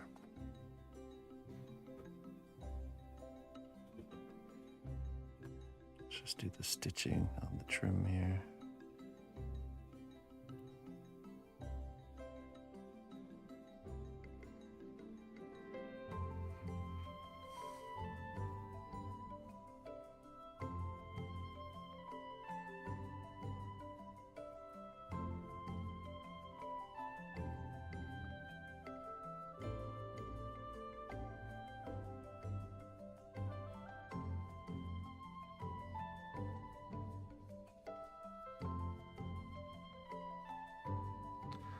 Celeste, hey, thank you.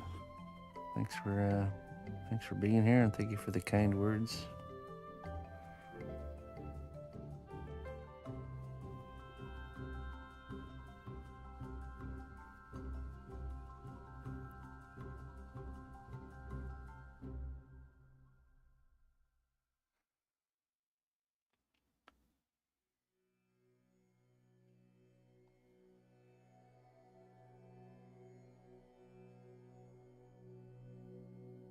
Thanks, Putin. Hey, my pleasure. I'm happy to be here. Every day I get to be here is a good day. Doing my thing, hanging out with you fine folk. Fine folk indeed. You know, there's a natural filtering effect when you make a stream that's like this or produce content that's like this. It just happens to just attract the fine folk and detract the non-fine folk. Just automatic filter.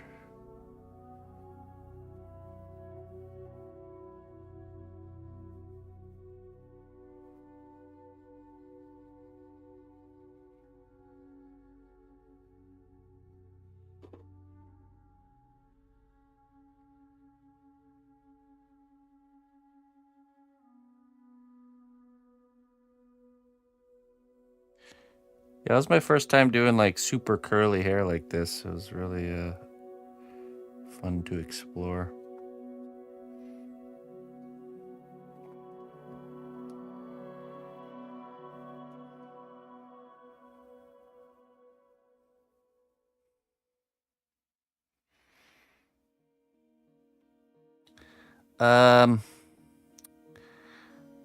No, it's completely finished. The only way we would be able to make it longer is we would have to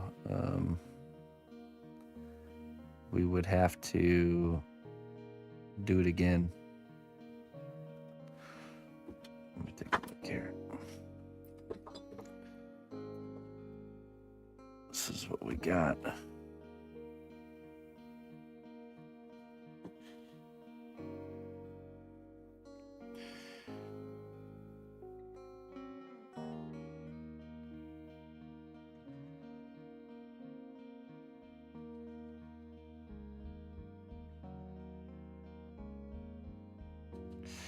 Yeah, the problem is that we have to drill this chain. I have to take his toupee off here. We'd have to drill through this area. So even if I was to like sculpt it onto the back here,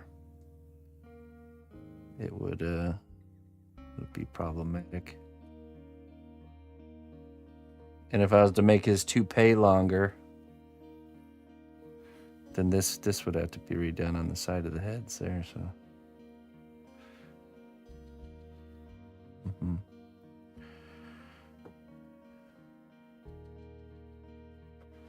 If it was a deal breaker for you, I would redo it, but yeah, that's adding a lot of work.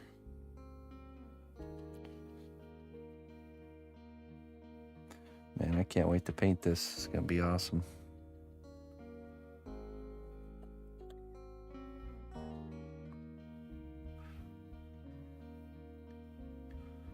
A nice disconnect.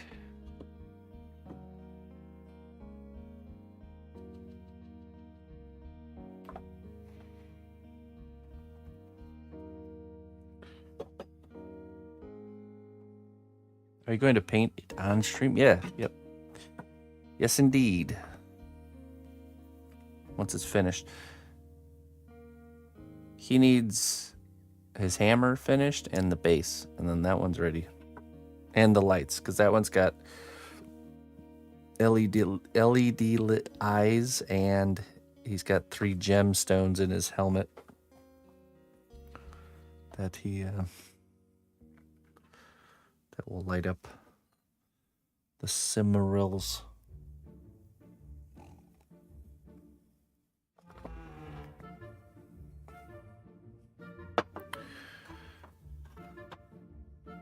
Okay, let's see.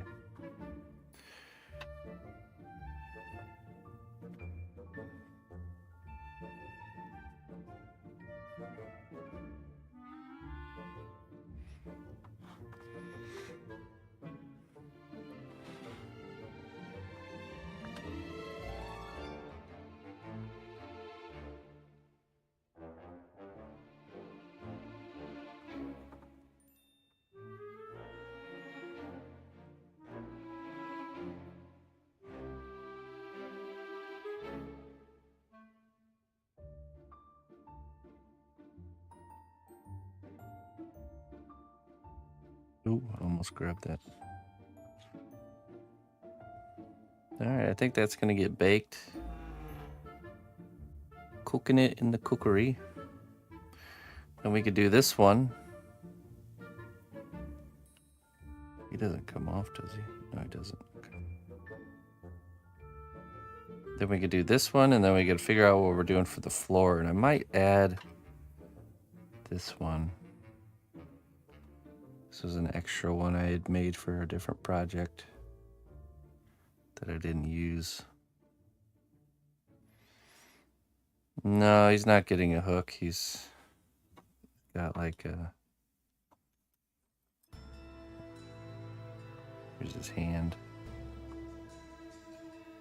He's got his hand on his blade.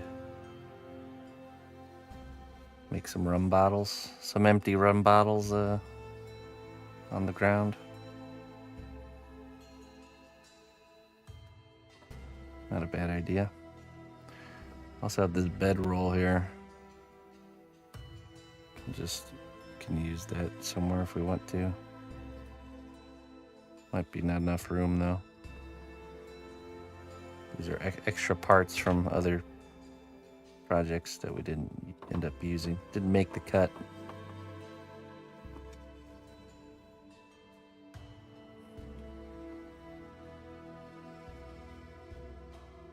Yeah, I don't know. We'll figure it out. I'll get him cooking. Yeah, this is from the Gremlin piece. We didn't end up using it in the final version.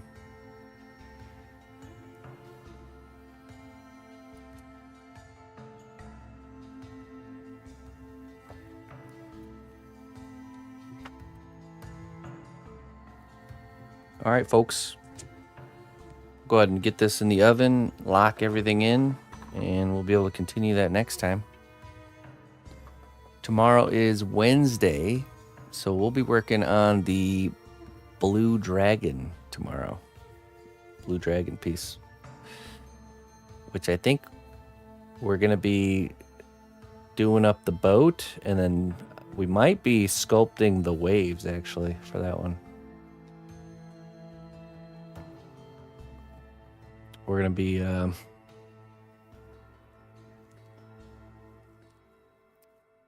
using some Chavant to sculpt water. And then we're going to take the water sculpture that we make, and we're going to have to mold it using silicone and cast cast it using clear resin to create the water.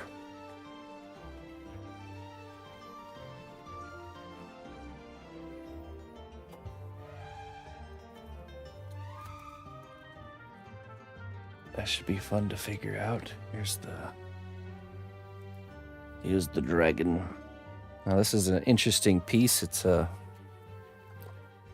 here's the boat. So we've created this ship, which I think we're done with. Well, we don't really need to have the sail part figured out quite yet, but this boat, we have to destroy it tomorrow. So that's probably, we'll be capsizing our ship. And then here's the dragon. So the dragon is wall mounted like this, okay? And then there's a flat base that comes like this. And the ship is down here. And then there's going to be a LED lit strand going from the mouth to the... So what we have to do is we have to create the wake or the water that's kind of like splitting because of this dragon doing his breath. And then, yeah. Should be interesting. So tomorrow we'll capsize our ship. Then we'll sculpt the water. Then we can produce the water. And once we have that, it's lighting and painting. I also have to think about how I want it to... I'll probably have to make the bottom come apart from the top. So that way, you know, ease of shipping. So, for ease of shipping. But, yeah, we'll figure it out. All right, ladies and gentlemen, thanks for joining me this evening. You all have been wonderful. Thanks for your support. And I'll be back on tomorrow morning. Tomorrow is our longer morning stream, so make sure you tune in. I'm sure we'll get pretty far. Be nice if we get that. I think we get the water sculpted in one sitting, for sure. Let's see, where can I drop you guys off to?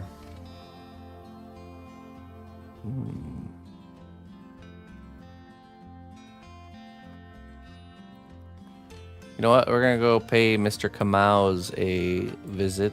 He's playing Baldur's Gate 3. He's a community member.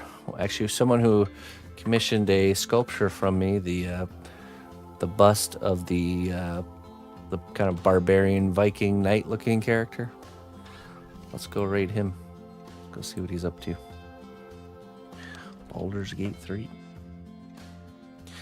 All right. Till next time, my friends. Bye-bye.